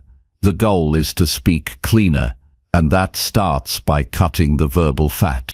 Filler words often come from a fear of silence. Many people believe they have to fill every second of a conversation as if a pause is a failure. But silence isn't a mistake. It's a tool. A pause allows your message to breathe. It gives the listener a moment to absorb what you've said, and it gives you space to think clearly. Instead of saying, "So, like I was just thinking that maybe we could possibly consider," you can say, "I believe we should consider this option." The second version is clearer, stronger, and leaves no room for confusion. It communicates confidence, not hesitation. Eliminating filler words begins with awareness. You cannot fix what you don't notice. Start paying attention to how you speak in meetings, in conversations, or even in voice messages. Are you padding your sentences with vague or unnecessary words? Are you adding qualifiers that weaken your conviction? Are you repeating the same empty phrases out of habit? Once you identify the common fillers you use, you gain the power to replace them. Recording yourself is a powerful way to increase this awareness. Play back a conversation or a short presentation and listen with intention. Count how many times you say things like, kind of, or I think. These phrases often slip in when we're unsure or seeking approval. But every time they show up, your message loses a degree of impact. Replacing these fillers with confident silence or stronger words changes everything. It signals that you are in control of your thoughts and that you trust your message to stand on its own. Practice is essential. Begin with short exercises. Choose a topic and speak about it for 1 minute without using any fillers. It might be difficult at first. You'll be tempted to fill the air, but push through that discomfort. Replace hesitation with pause. Replace rambling with clarity. Over time, you'll develop a rhythm that feels both calm and commanding. You'll no longer fear silence. You'll use it. Precision in language also builds trust. People are more likely to believe and follow someone who speaks directly. Vague or padded speech comes across as uncertain. For example, saying, "I just feel like maybe it could sort of work," signals doubt. But saying, "I believe this will work," communicates conviction. It doesn't mean being arrogant or rigid. It means choosing words that reflect clarity of thought. Language shapes perception. The more precise your language, the more people will perceive you as trustworthy and competent. Filler words are also time thieves. In professional settings, where time is limited, clarity is not a luxury. It's a responsibility. Every like, every unnecessary aside wastes mental energy for your listener. It forces them to sift through the noise to find your message. When you cut those fillers, your ideas land faster. Your audience doesn't have to work as hard to understand you. This creates a sense of ease, and ease builds connection. It's also important to understand the psychological impact of how you speak. People don't just listen to your words. They read your intent. They sense your confidence or lack of it. Filler words often signal insecurity or fear of being judged. They act as social cushions, protecting us from the discomfort of being direct. But in reality, they invite more judgment.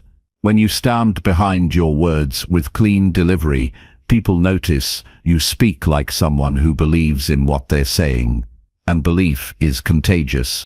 In conversation, less is often more. The power of concise language is that it forces you to focus on the essence of your message. It requires you to think before you speak, to choose words that matter, and that mental discipline reflects in your presence. You don't need to speak for long to leave a strong impression.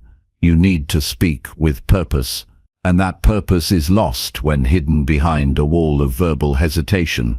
There is a calm strength in saying only what's needed.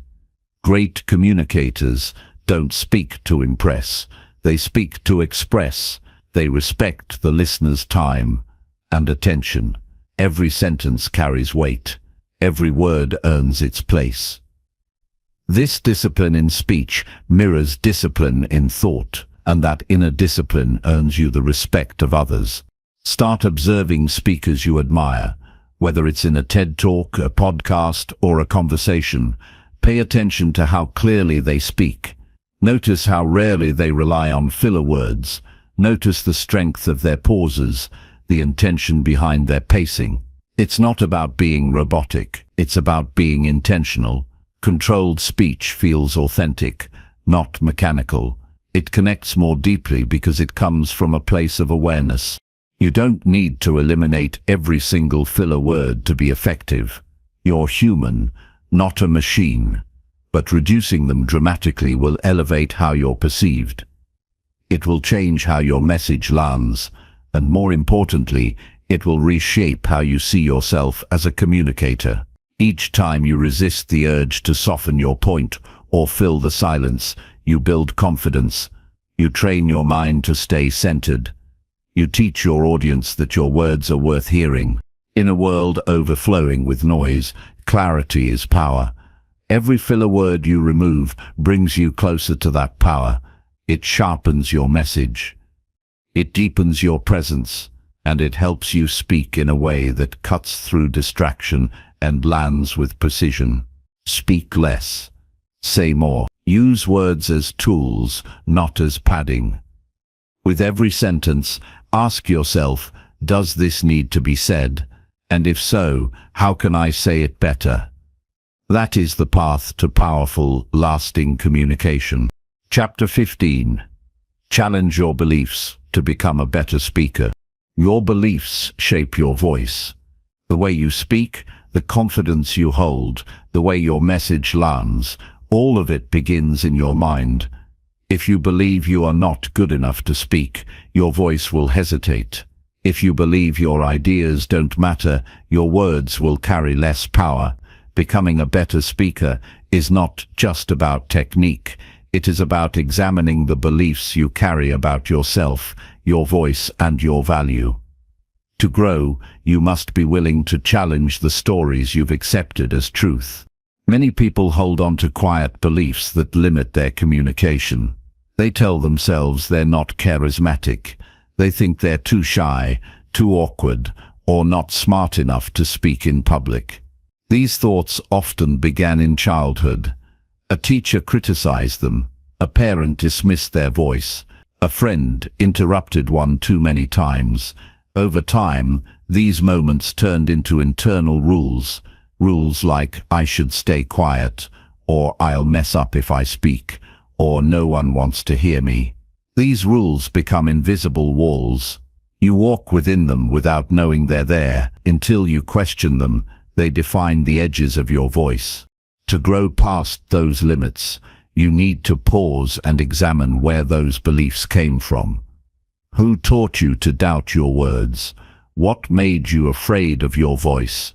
What events shaped your view of how you should speak? Once you become aware of those beliefs, you can begin to choose new ones. You don't need to keep carrying ideas that no longer serve you. You are allowed to change. You are allowed to evolve. And that evolution begins by facing the inner resistance you've ignored for too long. Speaking well does not begin with flawless grammar or perfect vocabulary. It begins with inner permission. You must give yourself permission to be heard. That permission is not granted by an audience or a mentor. It's granted by you. Until you believe your message matters, you will continue to hold back. You may rehearse for hours, but the words will still sound uncertain if you don't trust yourself. Trust is an inner agreement. It's a decision to show up, even when you're afraid. To challenge your beliefs, you need to act in ways that contradict them. If you believe you're not capable of speaking up, then speaking even in small ways is a powerful act of rebellion against that belief. Every time you speak your thoughts clearly in a meeting, you chip away at the idea that your voice lacks weight. Every time you share your opinion in a group, you push back against the fear that your ideas are unworthy. Growth begins when you behave in ways your old self thought were impossible. It's important to understand that discomfort is a sign of progress. Challenging a belief will always feel uncomfortable. That discomfort is not a sign that something's wrong. It means you're stepping into unfamiliar territory. You're leaving the safe zone that your old identity built for you. If you feel nervous when you speak, that's not a reason to stop. It's a reason to continue.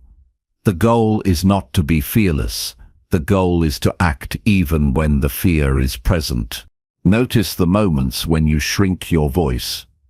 Maybe you want to contribute, but stay silent. Maybe you soften your words to avoid confrontation. Maybe you speak quickly to avoid attention. These moments are all rooted in belief. What do you think will happen if you speak boldly? Will people reject you? Will they judge you? Will you embarrass yourself? These fears come from beliefs that can be challenged with experience. As you collect new experiences, your beliefs start to change. You start to realize that most of the outcomes you feared never happen. Start small. Speak up in situations where the stakes are low.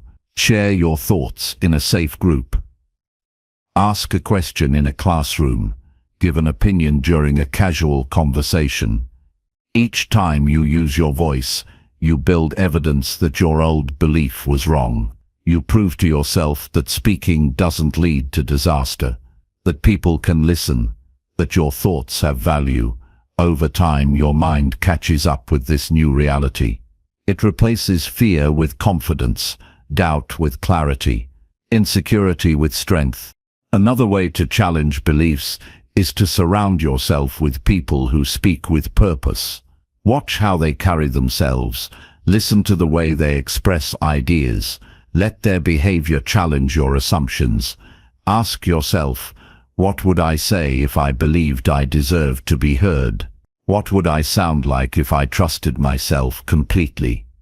Begin to embody that version of you in small daily ways. You don't need to be perfect. You need to be willing. You can also write down the beliefs that hold you back. Make a list. I'm not good at public speaking. People think I'm boring. I always mess up when I talk. Then challenge each one. Ask, is this belief absolutely true? Where did I learn this? What evidence do I have that contradicts it? Often, you'll realize that these thoughts are not facts.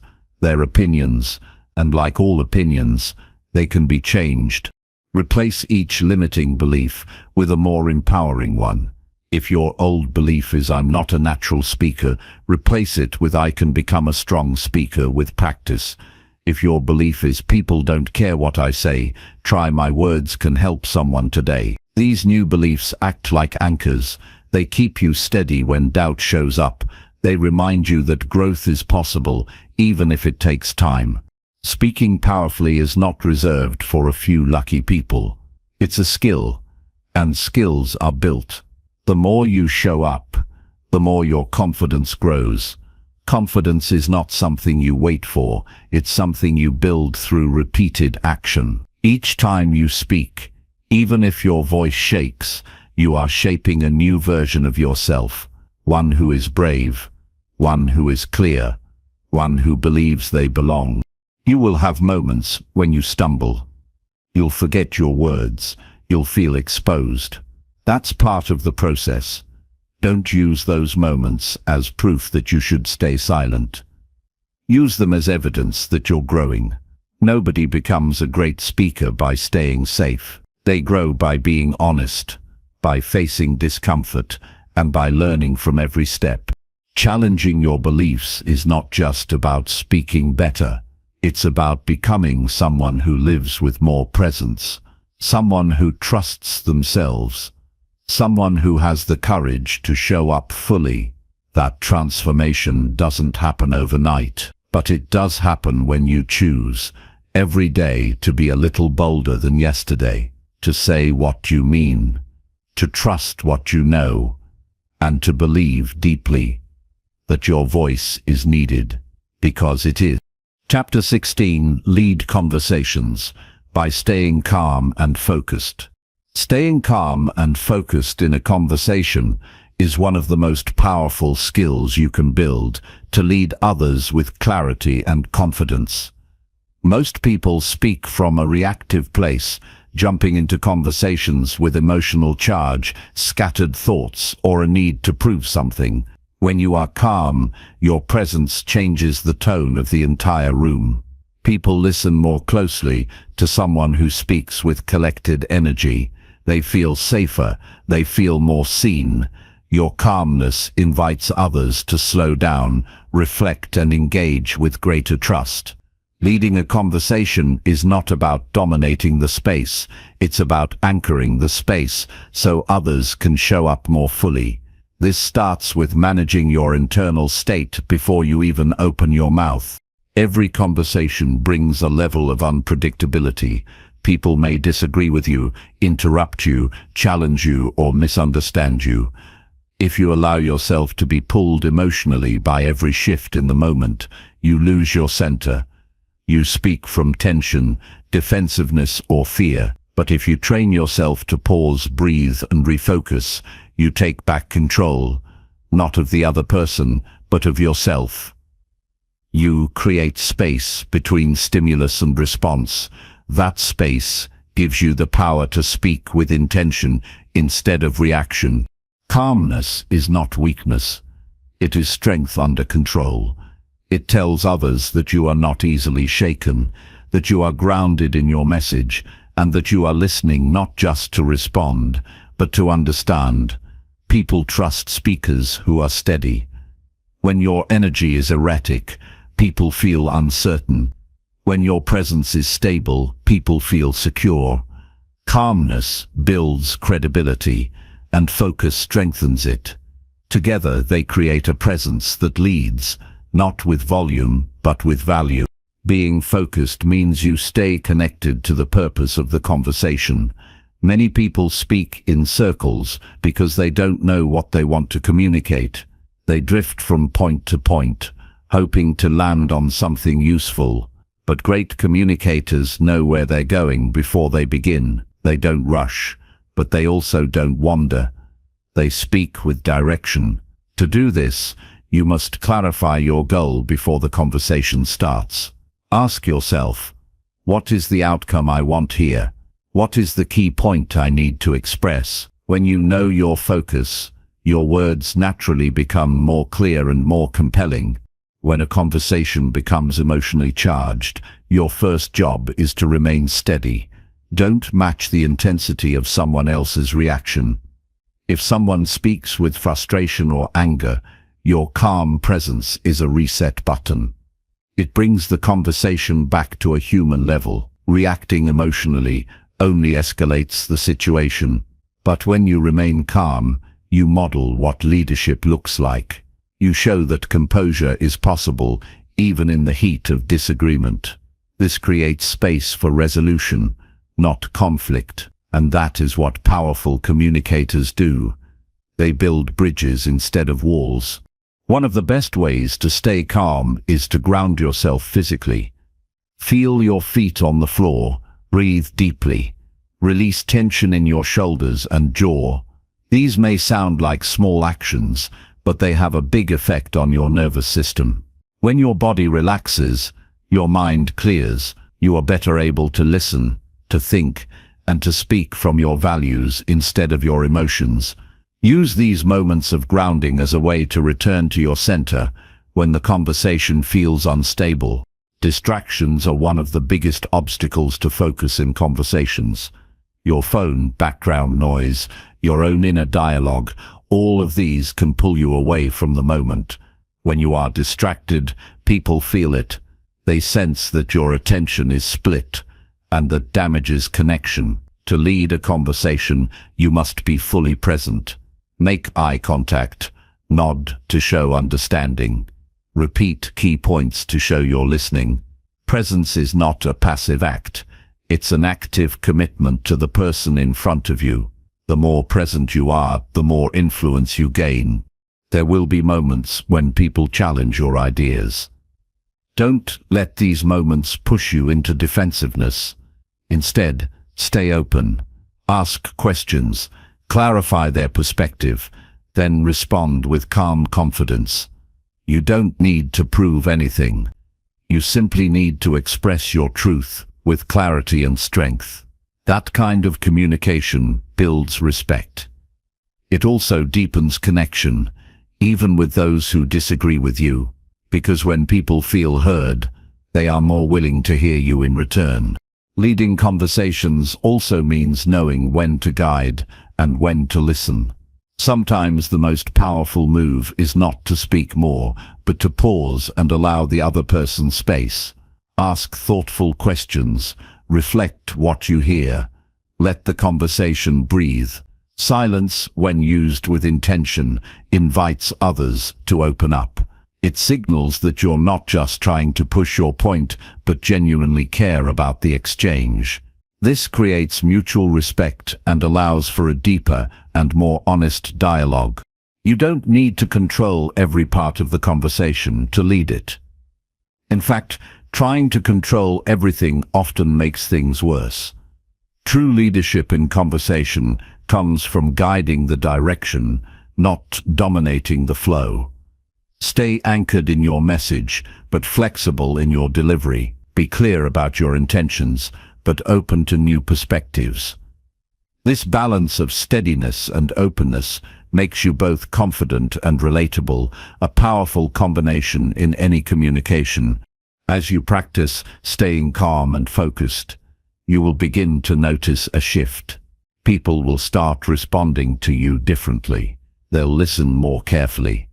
They'll follow your lead more naturally. You won't need to demand respect. It will be offered because people can feel your centeredness, and that energy is magnetic. It draws people in, not through force, but through presence.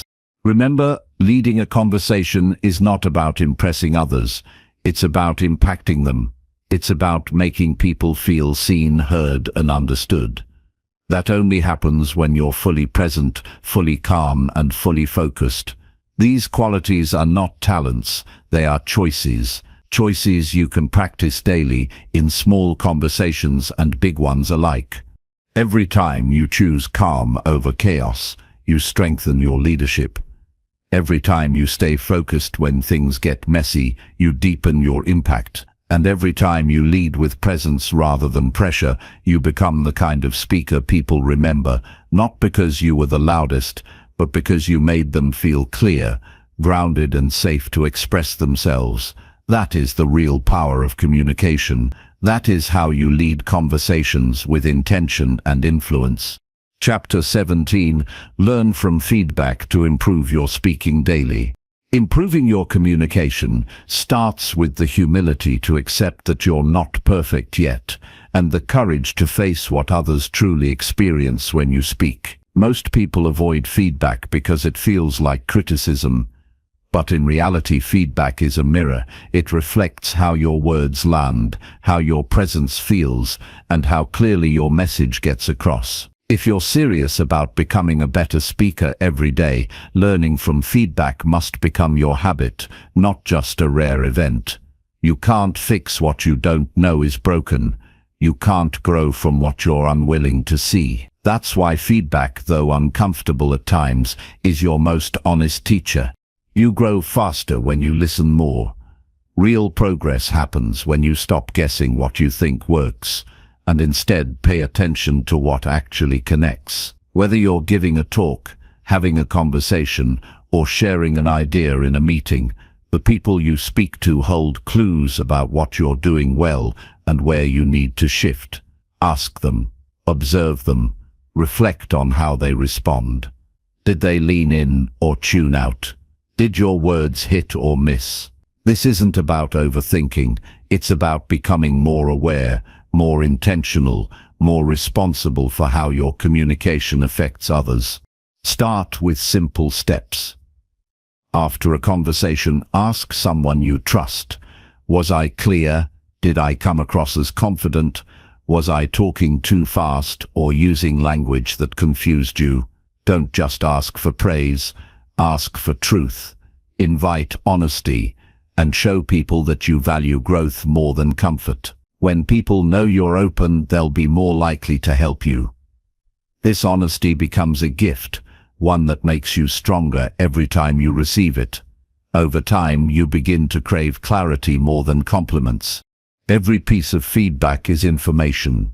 It doesn't define you. It guides you. Separate your identity from your performance. Just because someone points out that your tone was too aggressive or your message wasn't clear doesn't mean you're a failure.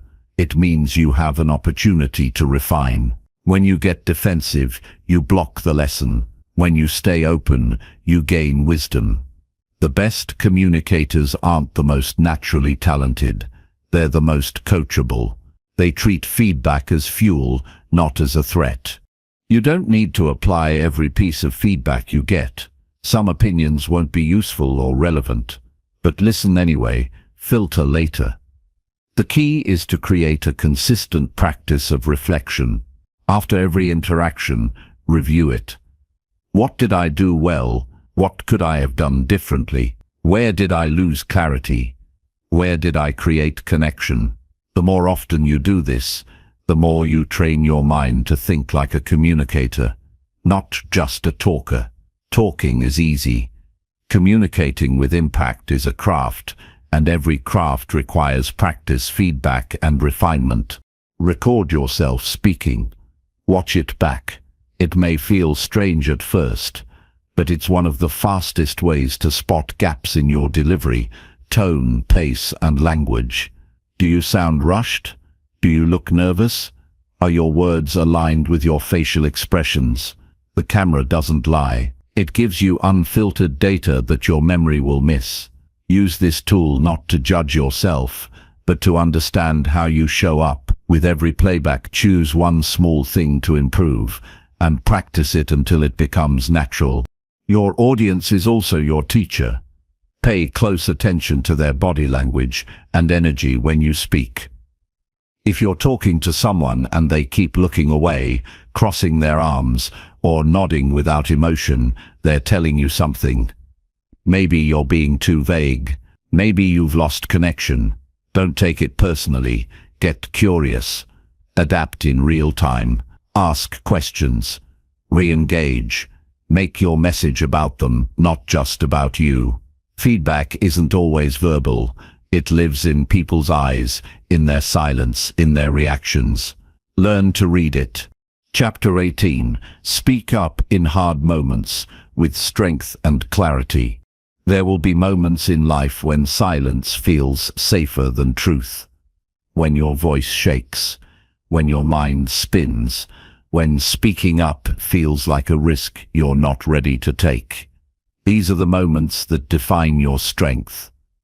Anyone can talk when things are easy, but real communication begins when the stakes are high, when emotions are raw, and when the easy path is to stay quiet. If you want to grow into someone who inspires trust, leads with honesty, and stands with integrity, you must train yourself to speak clearly and powerfully in hard situations, not with anger, not with fear, but with calm, focused conviction. Many people avoid difficult conversations because they fear rejection, conflict, or misunderstanding. But avoiding the conversation doesn't remove the problem. It lets it grow in the dark. The more you delay, the heavier it becomes. Speaking up doesn't mean yelling or forcing your view. It means standing in truth. It means choosing words that come from a grounded place, not from anxiety or ego. The first step is to breathe. When your body is tense, your message becomes reactive. Center yourself. Take a pause before you speak. Calm communication begins in your body, not just your mind. Strength in hard moments is not loud, it's steady. It's about keeping your voice steady when you want to explode. It's about choosing clarity when your thoughts feel messy. This takes practice. Start by writing out your thoughts before a tough conversation. Get clear on what you really want to say. Remove blame. Focus on facts. Speak from your experience, not assumptions. Say what you mean without exaggeration. When you over-dramatize, you lose credibility. When you speak honestly, even the hardest truth can be received with respect. Clarity doesn't mean perfection. It means being as honest and focused as possible. One clear sentence delivered with sincerity can do more than a long, emotional speech. Get to the point. Say what's true for you. Don't mask your message behind vague words or soft hints. Be direct without being cruel. Speak with care, not caution. There is a difference. Caution keeps you hidden. Care brings you forward with empathy. In hard moments, people want to know where you really stand. Don't make them guess. Own your voice. You do not need to have all the answers to speak up. You only need to speak from your place of truth in that moment. If you feel hurt, say it. If you feel unsure, say that too. Vulnerability is not weakness. It is a bridge. When you speak with openness, you invite others to meet you there, but you must go first. You must risk being seen, risk being misunderstood, and trust that your voice matters even when it's uncomfortable. Most of the time, People respect honesty far more than silence. Rehearse difficult messages before delivering them, not to memorize them, but to hear how they sound outside your head. Use your real voice. Practice in the mirror or with a trusted friend. Notice your tone. Is it calm? Is it sharp? Adjust it. When you've said it once out loud, it gets easier to say it again in real time. The fear of speaking is often greater than the act itself. Once you begin, you often find that the other person is more open than you expected, but you'll never know until you try. In tense moments, ask questions before you respond. This creates space. It lowers defensiveness. If someone says something that stirs you emotionally, pause and ask, "Can you help me understand what you meant by that?" This slows the moment down. It gives your nervous system time to reset. It shows maturity. From there, respond with focus, not fire. Your message becomes more powerful when it's delivered with emotional control. You're not just reacting, you're leading the conversation with purpose. Hard conversations are not about winning, they're about understanding. Approach the moment with curiosity, not combat. Remind yourself that both people want to be seen, heard, and respected. You don't need to agree to listen. You don't need to fix everything to be present. Sometimes, all that's needed is a clear voice that doesn't back down. Courage is built by speaking up again and again, not waiting for the perfect moment. Say what you need to say, even if your voice shakes. That's how it stops shaking over time. Know your values before you enter difficult spaces. When you know what you stand for, it's easier to speak with purpose. You're not just reacting to pressure, you're responding from principle. This inner clarity gives you strength. You can be firm without being aggressive. You can be kind without being weak. The people who communicate best in hard moments are not the loudest or smartest. They're the ones who have done the inner work to stay grounded under pressure. Do that work every day. Meditate. Reflect. Know yourself. After the conversation, don't obsess over every word you said. Let go. You did your part. You showed up. You used your voice. That's the win. You will get better with time. You will learn what helps and what doesn't. The goal is not perfection. It's progress. Speak your truth more often. Face discomfort head on. Every hard moment you face is a chance to grow stronger, clearer, and more confident. Keep showing up. Chapter 19. Build daily speaking habits that boost your confidence. Confidence in communication isn't something you stumble upon by luck.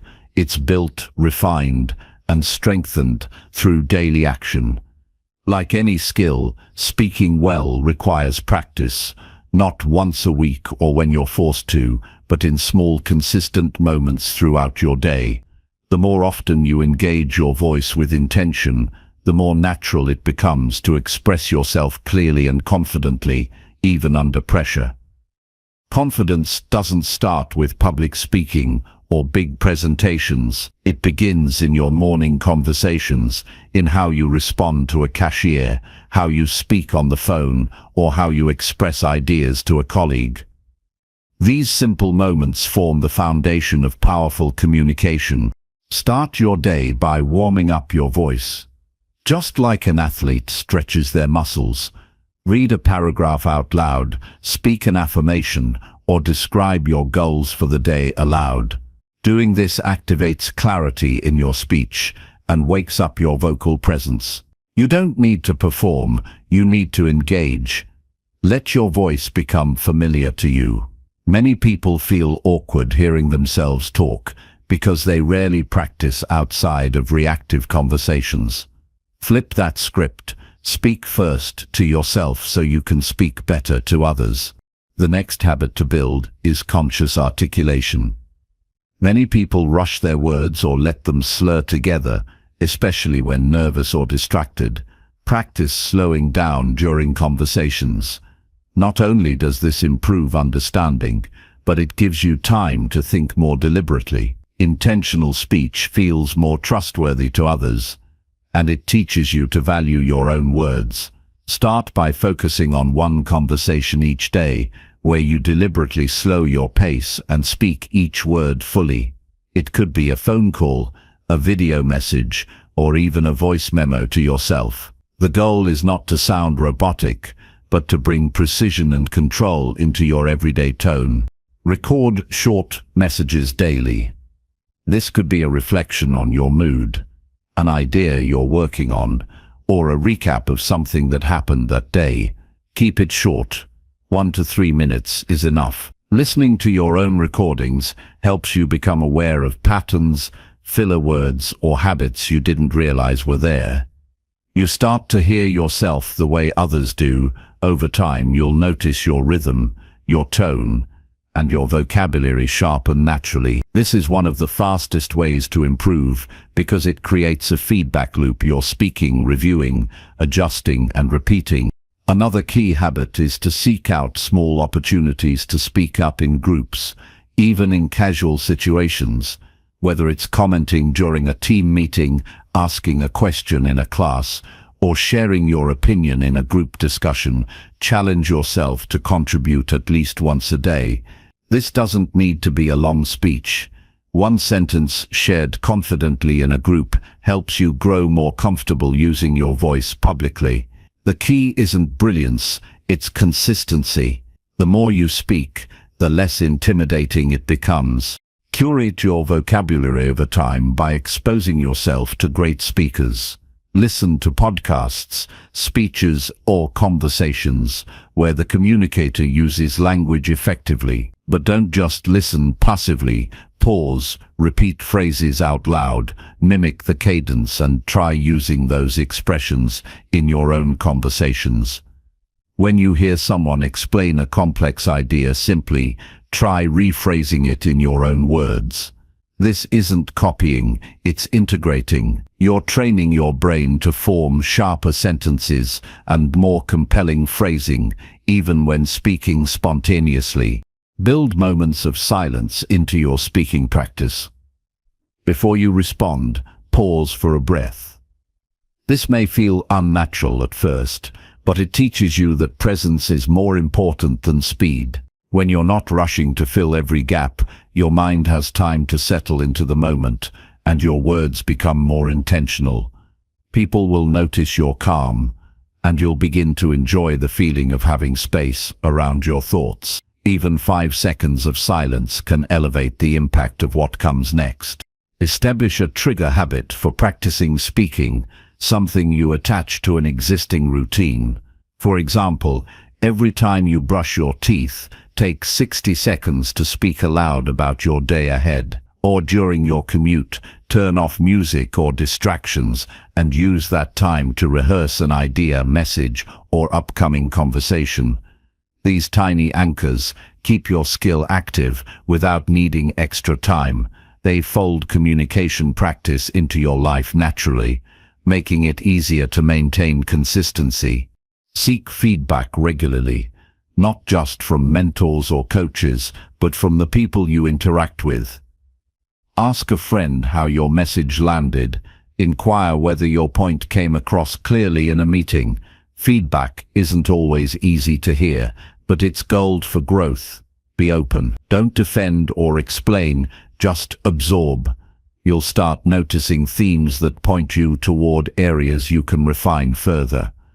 This reflection cycle is a vital habit for building confidence because it helps you separate your self-worth from your performance. You stop fearing mistakes and start chasing improvement. Treat every conversation as a chance to practice presence. Don't think of it as casual or unimportant. Whether you're talking with your partner, your neighbor, or a stranger, try to be fully there. Look them in the eyes, listen without distraction, and respond deliberately. These are the reps that count. These are the moments that build your speaking strength.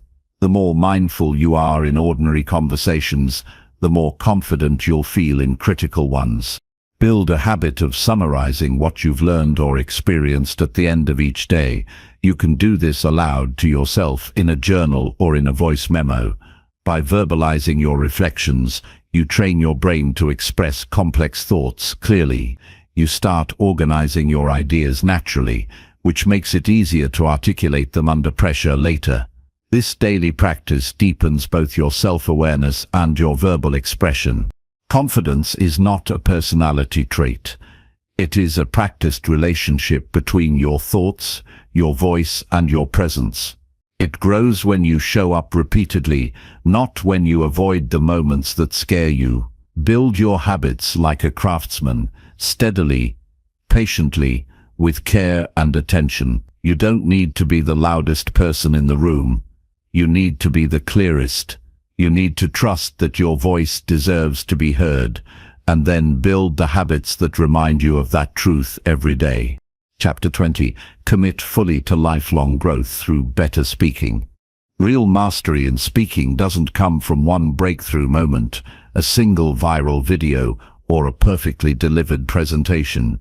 It's the result of persistent, intentional growth over years. It's the journey of paying close attention to how you express yourself, of being willing to unlearn what no longer serves you, and of stepping into discomfort so that your communication continues to stretch and evolve. To commit fully to lifelong growth through better speaking is to recognize that your voice is not fixed.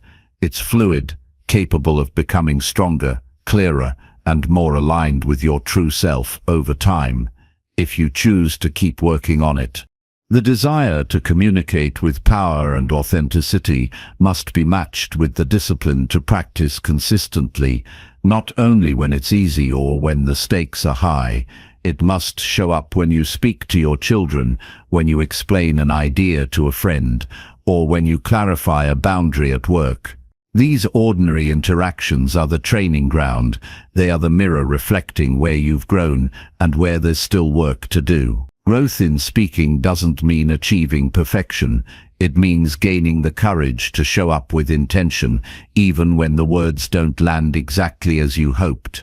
To truly commit to this path, you must be willing to reflect honestly on your communication habits. You must be curious about what creates impact and what causes disconnect. You must be open to learning from every conversation, especially the ones that didn't go the way you intended. Instead of labeling those moments as failures, treat them as feedback. They offer insight into how others experience your words, your tone, your energy. You begin to ask, not just, did I say what I meant, but did they feel what I meant? That question changes everything. It shifts your focus from output to connection. Growth through speaking isn't just about your voice. It's about who you become in the process of using it. You learn to manage your emotions better. You become more mindful of how others feel in your presence. You sharpen your thinking. You increase your ability to inspire, to guide, to support. Speaking forces you to articulate your beliefs and values, and in doing so you understand yourself more deeply. That self-awareness, when paired with the willingness to keep evolving, is the root of lifelong progress. The path isn't always smooth. There will be days when your voice shakes, when your words fall flat, or when you walk away from a conversation wishing you had said more or less. Those days are not setbacks, they are invitations. They push you to refine, to pause, to examine. Lifelong growth requires resilience. It asks you to keep showing up, even when it's uncomfortable. It asks you to hold space for imperfection while still striving for clarity and depth. And slowly, without needing to force anything, you become someone whose words carry meaning, not because they're rehearsed, but because they're real. To stay committed to your development as a speaker, surround yourself with people who challenge you to communicate more consciously. Seek mentors, not just for public speaking, but for presence. Learn from those who speak, not to impress, but to uplift. Engage with material that stretches your thinking, books, talks, stories that expound your understanding of human communication. Let your influences be those who embody courage and grace when they speak, not just in how loud they are, but in how honest they are, not in how flawless they sound, but in how deeply they connect. Set small but meaningful goals, not because you need to chase achievement, but because structure supports growth. One week, your focus might be to reduce interruptions in conversations.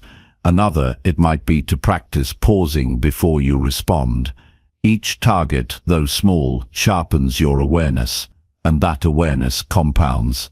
Before you realize it, you're not just speaking more clearly, you're thinking more clearly, you're listening more fully, you're stepping into conversations with intention, not just habit.